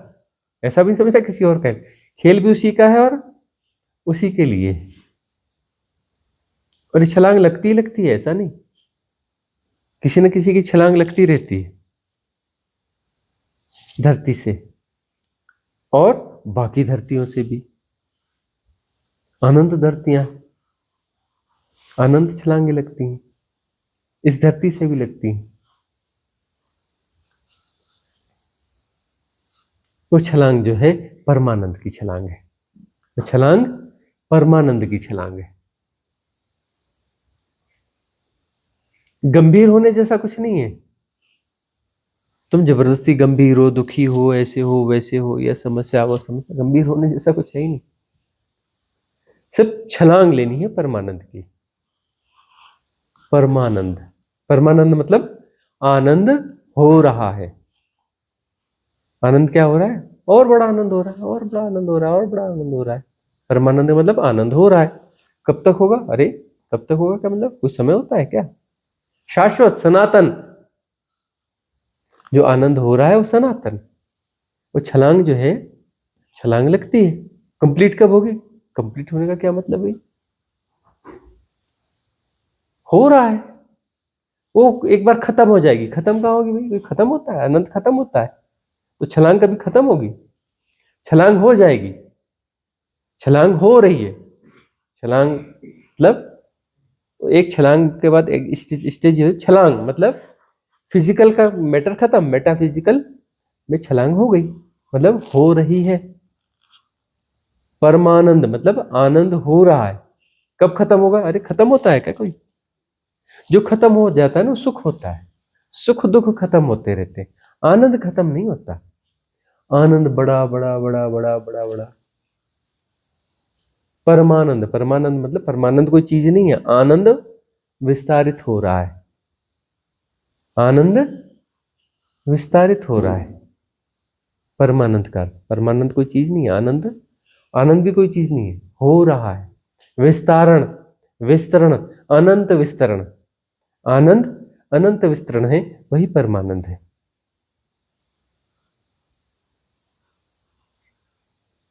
ठीक है ना? गुरुजी जैसे इस प्रोसेस को तेज करने के, जो मुक्ति का प्रोसेस है इसको तेज करने के वे, जैसे एक सिद्ध क्रिया हो गई हमारी, अचानक एक्सेल हो गया, तटस्थ हो गया, तो एक गुरु अपने शिष्य को और क्या इस तरीके की चीजों में, मतलब हम यूं कहें कि टिप्स क्या दे सकते हैं कि इस तरीके से? जो सिद्ध क्रिया दी है इससे बड़ी टिप क्या होगी? ऐसी क्रिया दी है, इस क्रिया से तटस्थता घट जाती है। यदि तुम उसमें राजी होकर, ठीक ठीक राजी होकर जाते हो, उस प्रक्रिया को ठीक ठीक करते हो, राजी होकर जाते हो, तटस्थता तुम्हारी बढ़ेगी बढ़ेगी बढ़ेगी बढ़ेगी। अब यह है कि तुम्हारे बाहर के आकर्षण जो हैं, बाहर के इन्फ्लुएंसेस जो हैं बहुत स्ट्रांग हैं, बहुत स्ट्रांग हैं, तो फिर तुम सिद्ध क्रिया में ठीक से उतर ही ना पाते होगे, उतर ही ना पाओगे। तो फिर लाभ होता है, अंशतः होता है। यदि वो आकर्षण बहुत ज्यादा न हो तो फिर तुम जो है गहरे उतर पाओगे, गहरे उतर पाओगे तो तटस्थता बहुत तेजी से ग्रो होगी, है ना? अब जो तुम्हारे बाहर के आकर्षण ज्यादा है और सिद्ध क्रिया में जो दांव है वह कम है, तो ये जो आप्त वचन है, आप्त वचन तुम नियमित सुनो, इसलिए हम कहते हैं नियमितता जब बड़ी बहुत जरूरी है। मन कई बार खेल करेगा, तुम सुनना बंद कर दोगे आसान नहीं है ना आप तो वचनों को लगातार सुन पाना।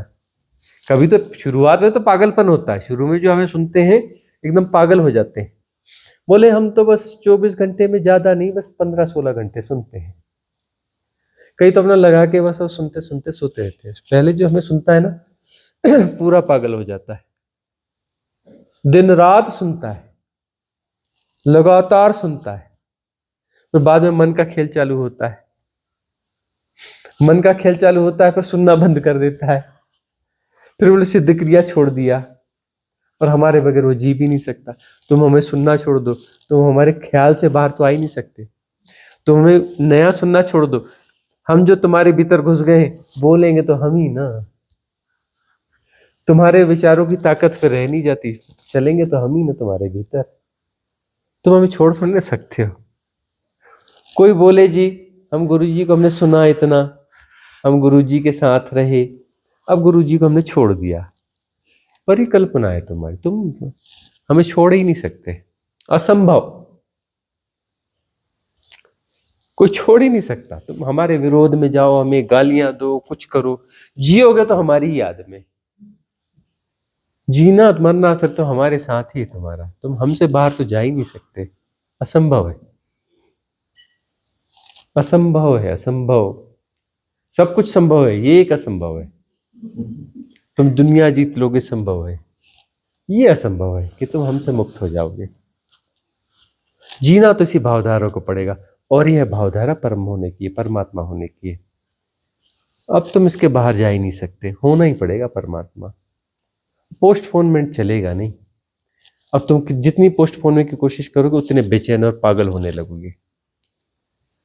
नहीं जी नहीं, बाद में देखेंगे परमात्मा होने को। हाँ, बाद में होता ही नहीं, होना ही पड़ेगा परमात्मा, बनना ही पड़ेगा, परमात्मा ही होना पड़ेगा, बीच का कोई रोल ही नहीं है। बहुत खतरनाक मामला है। तो बोले नहीं नहीं हम देवता हो जाएंगे। यार काय का देवता है?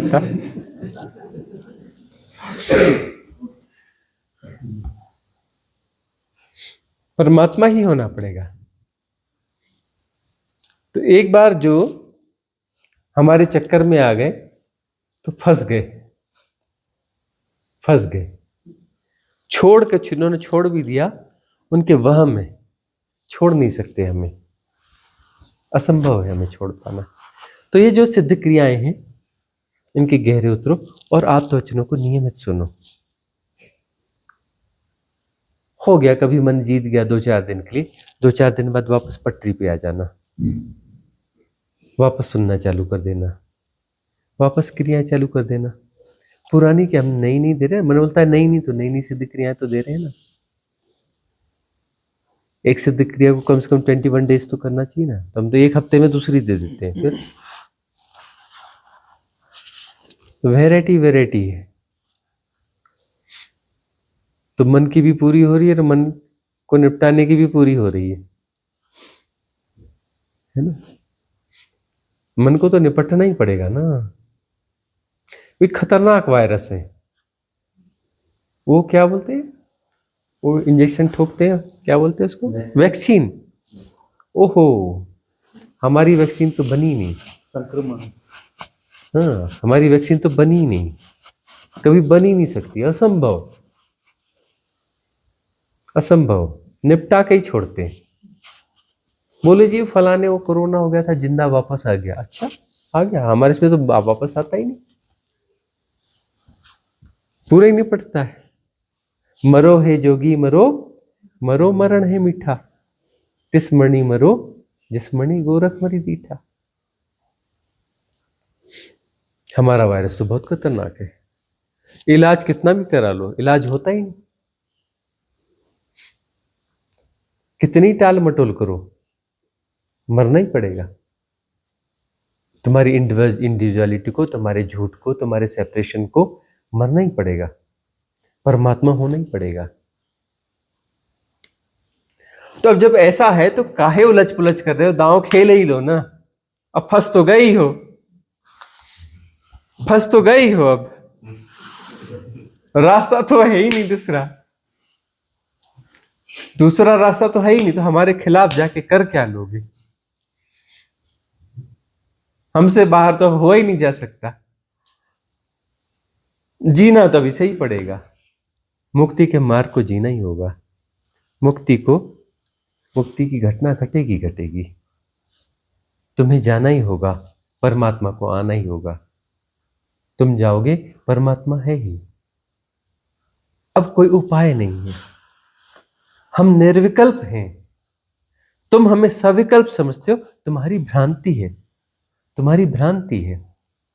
तुम गए होते षड दर्शन में, इसमें उसमें फलाने में, इस गुरु के पास उस गुरु के पास, है ना। तुमने अद्वैत भी कहीं दूसरी जगह सुना पढ़ा होता तो भी बात अलग थी, सविकल्प ही होता, सविकल्प ही होता। हम निर्विकल्प हैं, विकल्प होता ही नहीं हमारे पास, निर्विकल्प हैं। तो निर्विकल्प समाधि तुम्हारी डेस्टिनी है, तय हो गई। अब तुम पोस्टपोन नहीं कर सकते, नहीं कर सकते। श्रोतापन्न तो तुम हो ही गए, जो हमारे पास आ गया श्रोतापन्न हो गया, खूब ताकत वाला होगा, खूब ताकत लगाएगा तो 7 जन्म लगेंगे, 7 जन्म से ज्यादा नहीं खींच सकता। ऐसा पैदा नहीं हुआ जो हमारे संसर्ग में आया रहा और 7 जन्म लेगा। इतनी हिम्मत, 7 जन्म लेगा?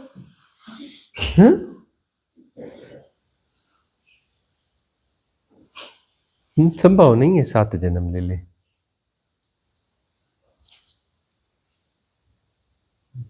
अगला जन्म भी हो जाए बड़ी बात है। जो हमें गालियां देते रहेंगे, भागते रहेंगे, तो उनका 1 जन्म और हो जाएगा, सगदागामी हो जाएंगे। जो हमारे विरोध में न जाएंगे, संग साथ में बने रहेंगे, अगला जन्म भी बड़ा मुश्किल है, बहुत मुश्किल है।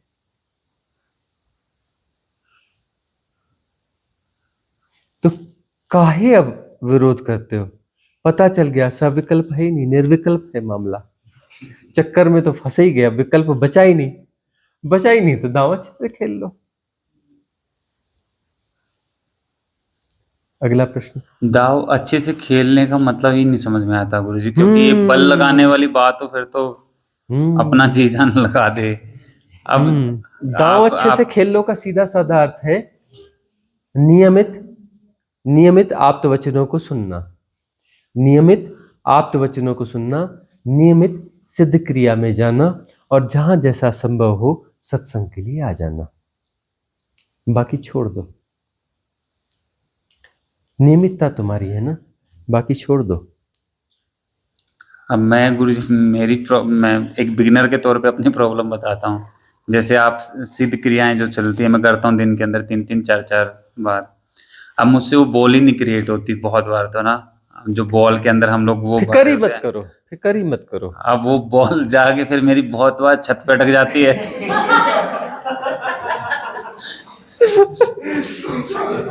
तो बॉल के पीछे छोड़ दो, नई वाली चीज आ गई थी।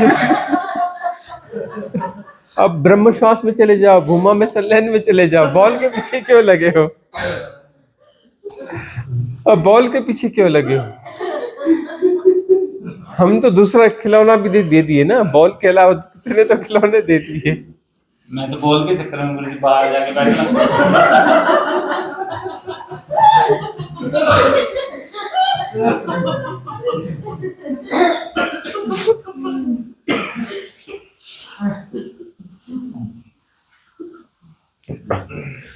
तो खिलौने तो अब नए नए दूसरे खिलौने पकड़ लो। सिद्ध क्रियाएं बहुत सारी हैं, आती रहेंगी, स्विच कर जाओ। इसलिए देखो, अभी का मन वह मन नहीं है। अभी का मन टेक्नोलॉजिकल है, स्मार्ट है ना। हर चीज स्मार्ट हो गई है, तुम्हारा मन भी स्मार्ट हो गया है। स्मार्ट मैट्रिक्स क्रिएट करता है, थिन मैट्रिक्स क्रिएट करता है। अभी जो चालाक साधक है, कि जितना कनिंग साधक है, इतना कनिंग साधक अभी नहीं हुआ। बुद्ध को कभी इतनी दिक्कत न गई, महावीर को कभी इतनी दिक्कत न गई, कृष्ण कबीर को कभी इतनी दिक्कत न गई जितनी दिक्कत हमें जा रही है। इतना कनिंग साधक कभी नहीं रहा। अब वो करे भी क्या, उसकी ट्रेनिंग इतनी ज्यादा हो गई, इतना स्मार्ट हो गया उसका मन। ये टेक्नोलॉजी ने इतनी स्मार्टनेस ला दी, इतनी स्मार्टनेस ला दी,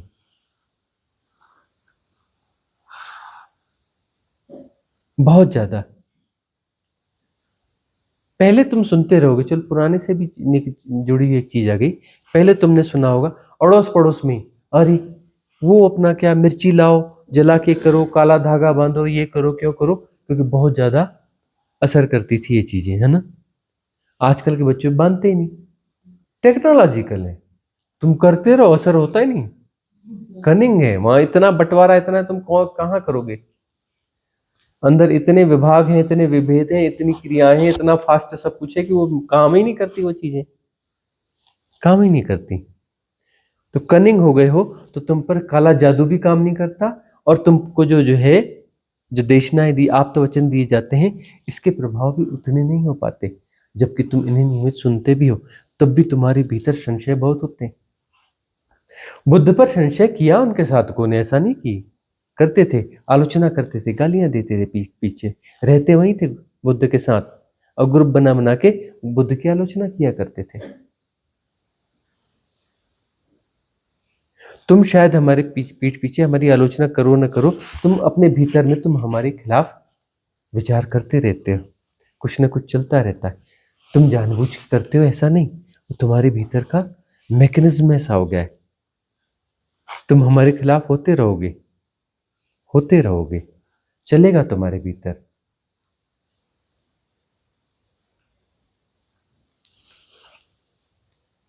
किसी बुद्ध को इतनी दिक्कत नहीं कि अपनी साधकों के साथ जितनी हमें।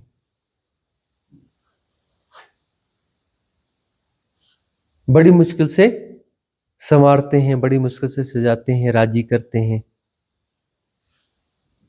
इधर राजी करते हैं, इधर कोई नया थिन मैट्रिक्स तुम क्रिएट कर लेते हो, इधर तुम कोई ना कोई नई बाधा क्रिएट कर लेते हो। हमें दिखता दिखता है कि शायद शायद शायद आज बात बन जाएगी, शायद आज है बुद्धत्व घट जाएगा, एनलाइटन हो जाए, शायद एनलाइटन हो जाए। तुमने देखा नहीं, कुछ प्रवचन लोग कहते, अरे आपने फलाने साधक फलाने साधिका के बारे में इतना गजब का कहा, इतना गजब का कहा, तो क्या वह बुद्धत्व को उपलब्ध हो गई, वह हो गया। हमने कहा वह संग साथ में थी, संग साथ का प्रभाव था, वहां तक पहुंची थी, पुशिंग थी, पूरी पुशिंग थी, शानदार पुशिंग थी, छलांग हो सकती थी, लेकिन कनिंगनेस और जो है पतन हो गया, वहम हो गया उन लोगों को। संभावना थी और हमने वह जो है उनकी अंतिम छलांग के लिए उनकी प्रशंसा जो की, वह प्रशंसा जो है उनकी पुशिंग थी। उस प्रशंसा से पुशिंग न होकर के उन्हें अहम वापस आ गया, और फिर जो है उनका पतन हो गया।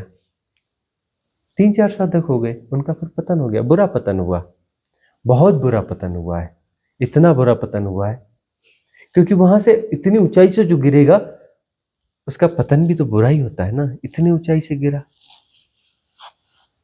उसके बाद में भी कुछ हो सकता था, संग साथ में बने रह सकते थे, ईमानदार होकर के बने रह सकते थे, और उनका कल्याण फिर से हो भी जाता, शायद तो हो ही जाता। लेकिन वह जो उस पतन के बाद में विरोधी हो गए, हमारे विरोध में चले गए, वो विरोध में चले गए। अब जो है करेंगे क्या? हो सकता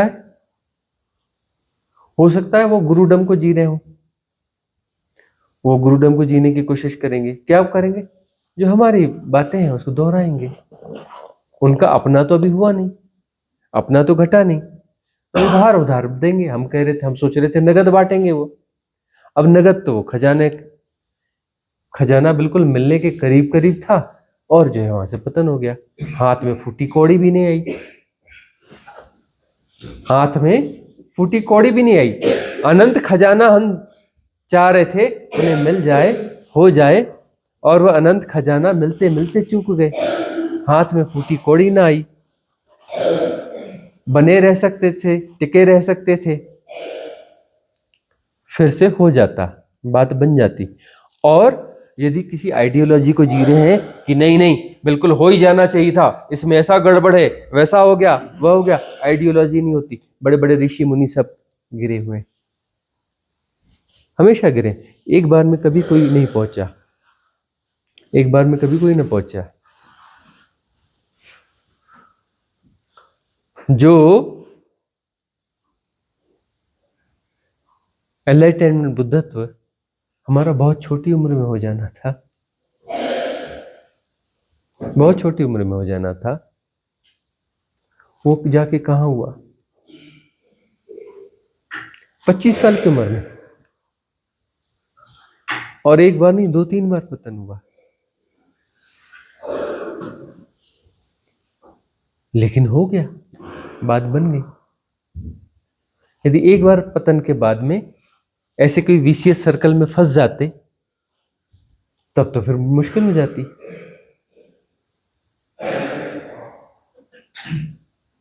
तो तीसरे चौथा अटेम्प्ट ऐसा होगा तब जाकर के बात बनी।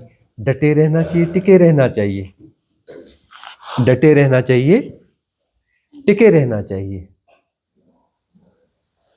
आइडियोलॉजी, आदर्शवाद से बचना चाहिए।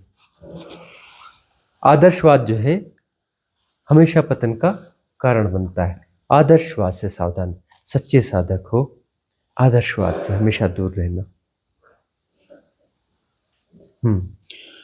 जी स्वामी जी, मेरा एक प्रश्न ये है कि क्या किसी विशेष परिस्थिति में या किसी विशेष प्रकार के साधक को सदगुरु क्या अपना स्वाद भी ट्रांसफर करते हैं, कि मतलब जैसे उसकी इतनी वो नहीं है कि वो साधना वगैरह में ज़्यादा करे, तो क्या उनको?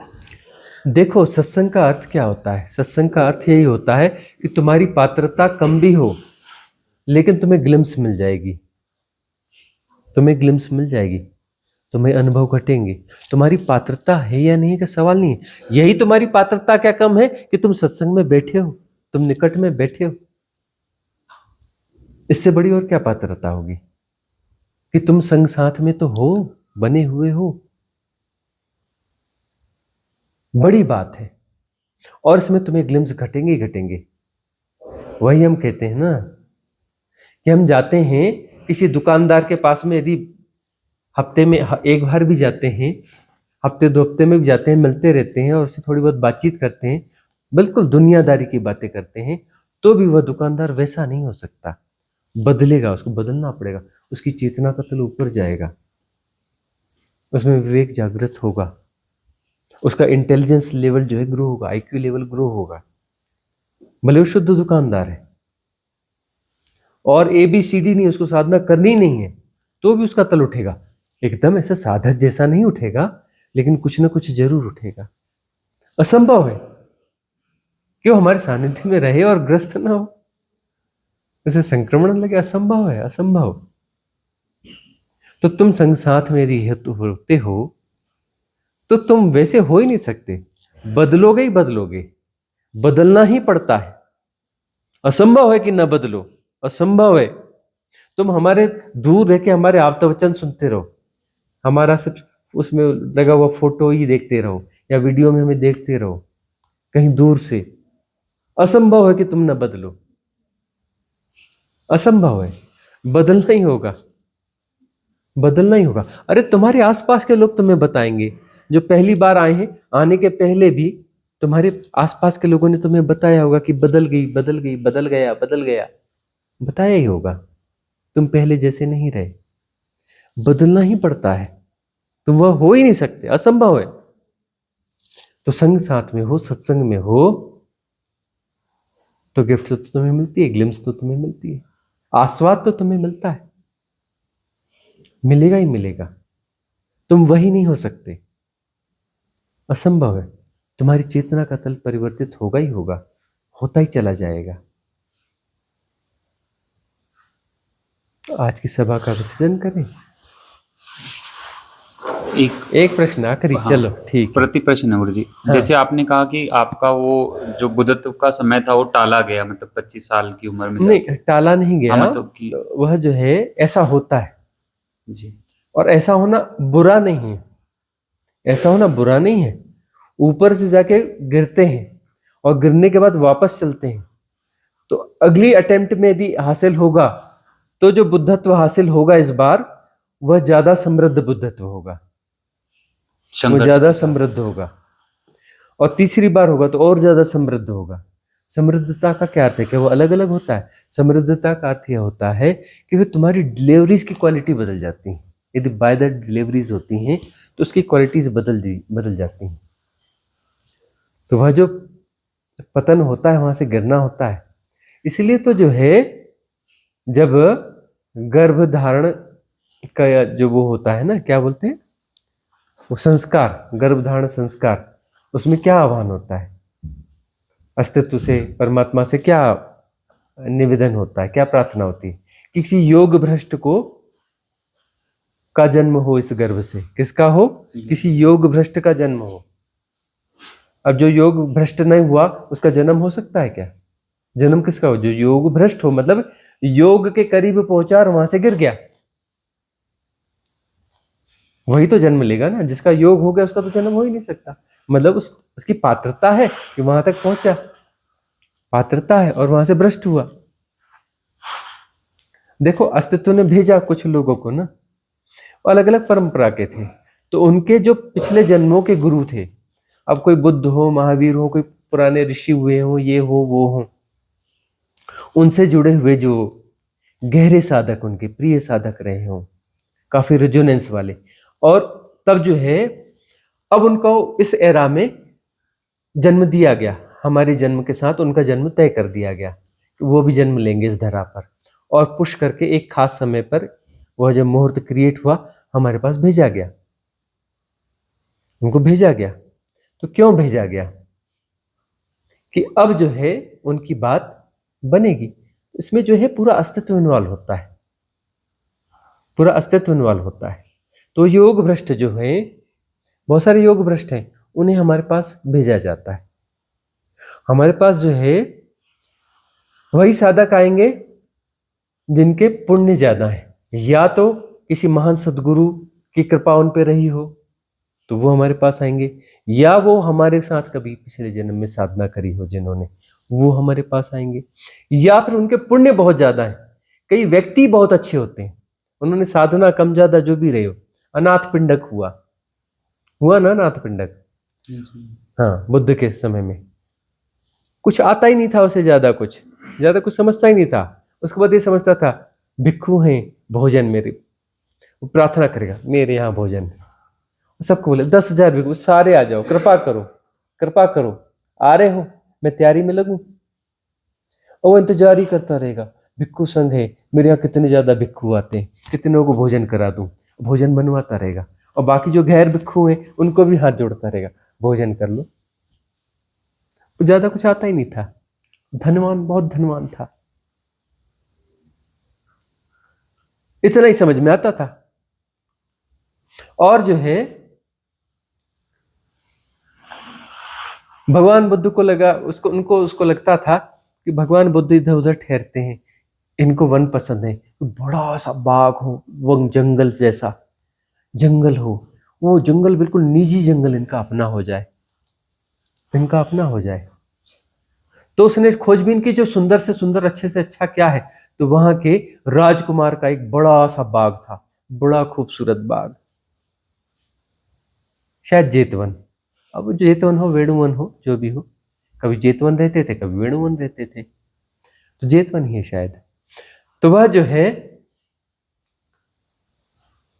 उसने राजकुमार को ऑफर किया कि देख, वो एक बार फिर खबर आई कि भगवान विहरते हैं, और विहरते हुए यहाँ आते हैं तो व्यवस्था कर ले। उसको लगा व्यवस्था कर लूं। उसने गया राजकुमार से, राजकुमार ऐसी ऐसी बात है, ये मुझे दे दे तू। बड़ा श्रेष्ठी था, लेकिन राजकुमार बड़ा अहंकारी था कि बड़ा श्रेष्ठी है तो होगा, मैं राजकुमार हूं। बोले श्रेष्ठी आपको चाहिए, मेरा प्रिय बाग तुम लेना चाहते हो, ऐसा? चलो मैं देता हूं। बोल क्या कीमत चाहिए? बोले कीमत देना चाहते हो? सोने की अशर्फियां, सोने के मुद्रा जो होती है ना, वो मुद्राएं बिछा दे पूरे बाग में। जितनी जमीन में तुम बिछा दोगे उतनी जमीन तुम्हारी। बोले ठीक। उसने कहा ये भाग जाएगा, इतना मूल्य कौन देता है, इतने में तो 1000 बाघ आ जाएंगे, हजारों बाघ आ सकते हैं, इतना धन। बोले बहुत ठीक, मुझे तो बाघ पसंद आया, बहुत सस्ते में दे रहा है तू। वो हजारों गुना कीमत में दे रहा है और वो बोल रहा है सस्ते में दे रहा है। बोले धन किस काम का, अरे भगवान उसमें रहेंगे, इससे ज्यादा क्या चाहिए। और मेरे इसको स्वीकार कर लिया उन्होंने, अरे उससे बड़ा भाग्य और क्या, ये क्या करना धनवन, बहुत सस्ते में दे रहा है, तो मिट्टी के मोल दे रहा है। राजकुमार चकराया, मिट्टी के मोल, इतनी कीमत कभी संभव ही नहीं है, उस कीमत में दे रहा हूं और ये बोल रहा है मिट्टी के मोल दे रहा है तू। उसने तो तुरंत आदेश दिया, अरे पूरे खजाने खाली करो, बिछाओ स्वर्ण, ऊपर से और दे देना इसको, बड़े सस्ते में दे रहा है। अब वो राजकुमार चौंका और वहां जाके वो इधर उधर भटका, कुछ चिंतन किया, फिर बोले मैं जाके देखता हूं सचमुच में कर रहा है किसी बातें की। वहां जाके देखा तो वो उसने पूरे लोगों को लगा दिया, अपने जितने भी सेवक थे, जितने भी उसके लोग थे, सबको लगा दिया। बोले बिछाओ बिछाओ बिछाओ, धड़ाधड़ बिछाओ, धड़ाधड़ बिछाओ, भगवान जल्दी आते हैं, आते ही होंगे, आने वाले हैं। कुछ बैलगाड़ियां भर के बिछा चुके थे और बैलगाड़ियों पे बैलगाड़ियां भर भर के आ रही थी। वो हाथ जोड़ के खड़ा हो गया, अनाथ पिंडक रुक जा रुक जा रुक जा। बोले नहीं नहीं मुझे ये चाहिए। अरे मैं तुझे दे रहा हूं दे रहा हूं दे रहा हूं, और नहीं चाहिए। बोले नहीं मैं वापस नहीं लूंगा। अरे मैंने स्वीकार कर लिया, जितना तूने बिछा दिया वो इतना धन मैंने स्वीकार कर लिया, बाकी बैलगाड़ी वापस ले जाओ ले जाओ ले जाओ ले जाओ, वापस ले जाओ, स्वीकार कर लिया। अब ये बताइए भगवान है कौन, असली बात बताइए, तो सब बेकार की बातें हो गई, अब असली चीज बताइए भगवान कौन है। बोली मैं क्या बताऊं कौन है, तू दर्शन कर, तू उनके संग सानिध्य में बैठ बैठ तो पता चलेगा ये कौन है। तूने तो मेरे प्राण मांगे हुए तो भी दे दिया होता मैंने उनके रहने की जगह के लिए, तूने तो छोटा मोटा धन ही मांगा था। बोले धन मन छोड़ो छोड़ो, मुझे बताओ, मुझे भगवान से मिलाओ, तुम्हारी जिम्मेदारी मेरे को मिलवा देना, बस मुझे मिलवा देना बस। वह अहंकारी राजकुमार जब भगवान आए, जब वो सहज हुए, उनका विश्राम हो गया, वो लगा रहा मुझे कब मिलवा रहे हो, मुझे कब मिलवा रहे हो, कब मिलवा रहे हो। और उन्हें अनाथ पिंडक ने चर्चा करी, खबर भेजी, भगवान आपके दर्शन के लिए आना चाहता हूं बनते, अब मेरे साथ कोई एक राजकुमार है, उसको भी परमिशन दे दो। परमिशन मिल गई और वह रूपांतरित हो गया, वह राजकुमार भी रूपांतरित हो गया, भिक्षु हो गया, सन्यास ले लिया, सन्यास्त हो गया। तो अनाथ पिंडक जैसे लोग हैं, समझता कुछ नहीं। भगवान क्या बोलते हैं, अरे भगवान बड़े प्यारे, अरे भगवान क्या बोलते हैं, अरे वो नहीं पता, वो तो सिर के ऊपर से जाता है, लेकिन है बड़े प्यारे। तुम्हें क्या करना, बस मुझे तो सेवा करनी, बात खत्म हो गई। भिक्षुओं को भोजन कराना, वहां कुछ करना, है ना, जो बन पड़ेगा। उसे पता चल जाए भगवान इस रास्ते से गुजरने वाले सुबह, वो रात में लगा देगा लोगों को, रास्ता साफ कर दो, कोई कंकड़ न गड़ जाए भगवान को। भक्ति हुई, ठीक है, ये पुण्य होता है ना, खुद भगवान बुद्ध के जीवन की घटना है।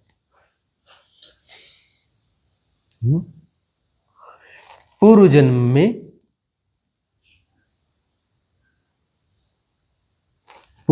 में वह एक लकड़हारे थे, वह जो है एक लकड़हारे थे, गरीब, और जो है जंगल की वीथी में, पगडंडी में वह जा रहे थे, जो चलने से बन जाती है। और उसने देखा कुछ लोग आते हैं, कुछ लोग आते हैं। उसने देखा कि उसमें कोई एक बड़ा आभावान व्यक्ति है। उसे धर्म की कोई समझ न थी, धर्म का कुछ पता न था, न साधना का पता, न धर्म का पता, न भक्ति का पता, कुछ भी पता नहीं। उसे एक ही बात का पता था, पेट में भूख लगती है, भूख लगती है, भोजन चाहिए, भोजन, अन्न कहीं से लाना पड़ेगा, अन्न कोई देगा नहीं ऐसे, तो जो है मुझे श्रम करके खूब सारी लकड़ी काटनी है, इकट्ठा करनी है और उसको जाकर देना है, जिसके पास अन्न है उससे प्रार्थना करनी है, या दे करके वो मुझे अन्न देगा और मैं अपने परिवार के साथ भोजन पालूंगा। बस इतना ही जीवन था, इससे ज्यादा समझ न थी उसके पास। लेकिन वह देख रहा था, दूर से आता हुआ देख रहा था, और उसके भीतर कुछ कुछ होने लगा, दर्शन मात्र से कुछ कुछ होने लगा। गुरु न रहे होंगे, सदगुरु रहे होंगे, सदगुरु के दर्शन मात्र से सहजता सरलता हो तो बहुत कुछ होने लगता है, बहुत कुछ होने लगता है, भीतर भीतर समझ में आए ना आए कुछ कुछ होने लगता है। उसे लगा कि मैं क्या कुछ कर सकता हूं इनके लिए, गरीब आदमी, कुछ भी नहीं, घर में दाना भी नहीं है, अभी लकड़ लेके जाऊंगा, दूंगा तो अनाज मिलेगा और उसको भोजन बना के खाऊंगा, कुछ भी नहीं है, मैं क्या कर सकता हूं इनके लिए। उसने देखा कि उस राह पर कीचड़ है, कोई नाली सी बहती है, उसे छलांग मारकर क्रॉस करना मुश्किल है, बीच में एक स्टेप चाहिए तो उसे क्रॉस किया जा सकता है, उसे उतनी लंबी छलांग मारना थोड़ा दिक्कत वाला काम है, बीच में एक स्टेप हो जाए तो उस नाली से क्रॉस हुआ जा सकता है, कीचड़ ही कीचड़ है,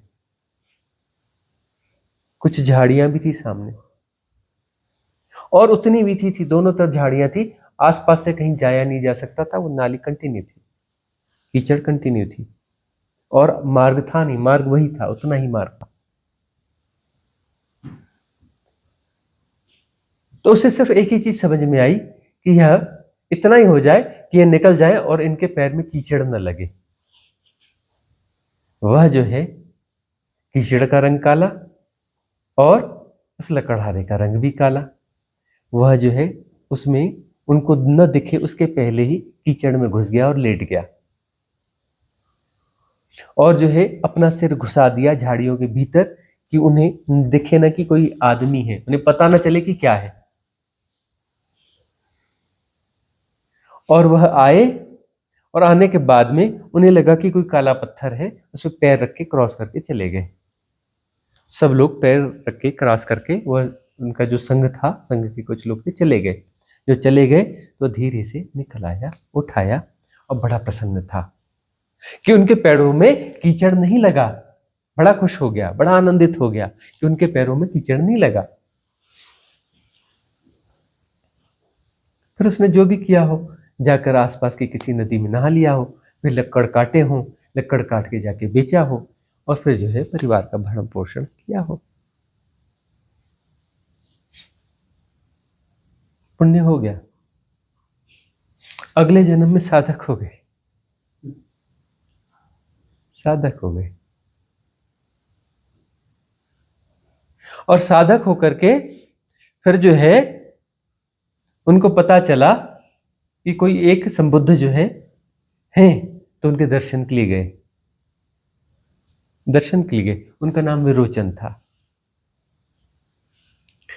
उनके पास जाकर के उन्होंने चरणों में प्रणाम किया, माथा रखा, उठ के खड़े हुए, तब तक विरोचन उठ करके उनके चरणों में प्रणाम कर चुके थे। संबुद्ध वो घबरा गए, बोले महाराज मेरे को पाप का भागी बनाते हो, आप संबुद्ध हो, मैं आपके चरणों में झुकूं, यह समझ में आता है, आप मेरे चरण छुओ, ऐसे पाप में मुझे न डालो, ऐसे पाप में मुझे न डालो।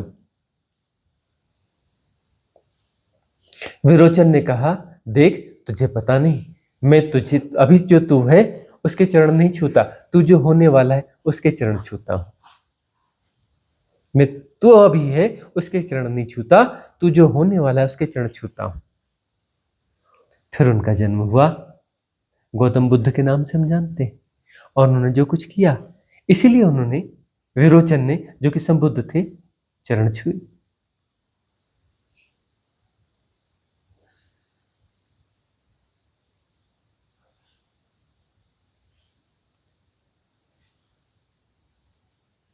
इस प्रकार जो है यह स्थितियां हैं। तटस्थता ब्रह्मसूत्र है। तटस्थता को साधो, तटस्थता से समता पुष्ट होगी, समता पुष्ट होगी, कूटस्थता घटेगी, तो पुण्यों का उदय होगा या फिर साधना से होगा।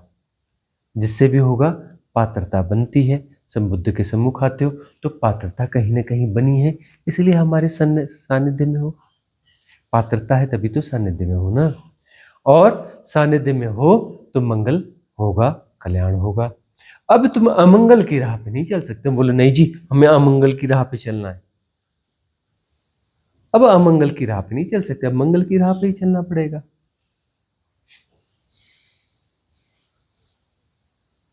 अमंगल की राह पे नहीं चल सकते, मंगल की राह ही तुम्हारी राह है, कल्याण की राह ही अब तुम्हारी राह है। तुम मंगल और कल्याण के बाहर अब नहीं जा सकते हो। पोस्टपोन करने की कोशिशें भी काम नहीं आएंगी, काम नहीं आएंगी। अब तो मंगल होके रहेगा, कल्याण होके रहेगा।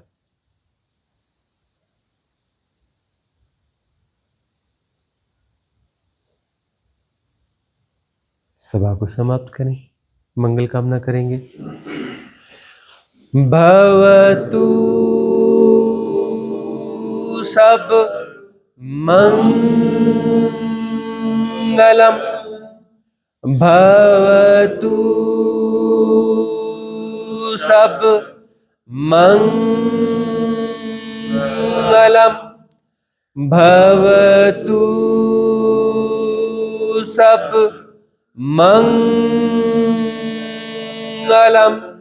सबका मंगल हो, सबका कल्याण हो, सबका मंगल हो, सबका कल्याण हो, सबका मंगल हो, सबका कल्याण हो।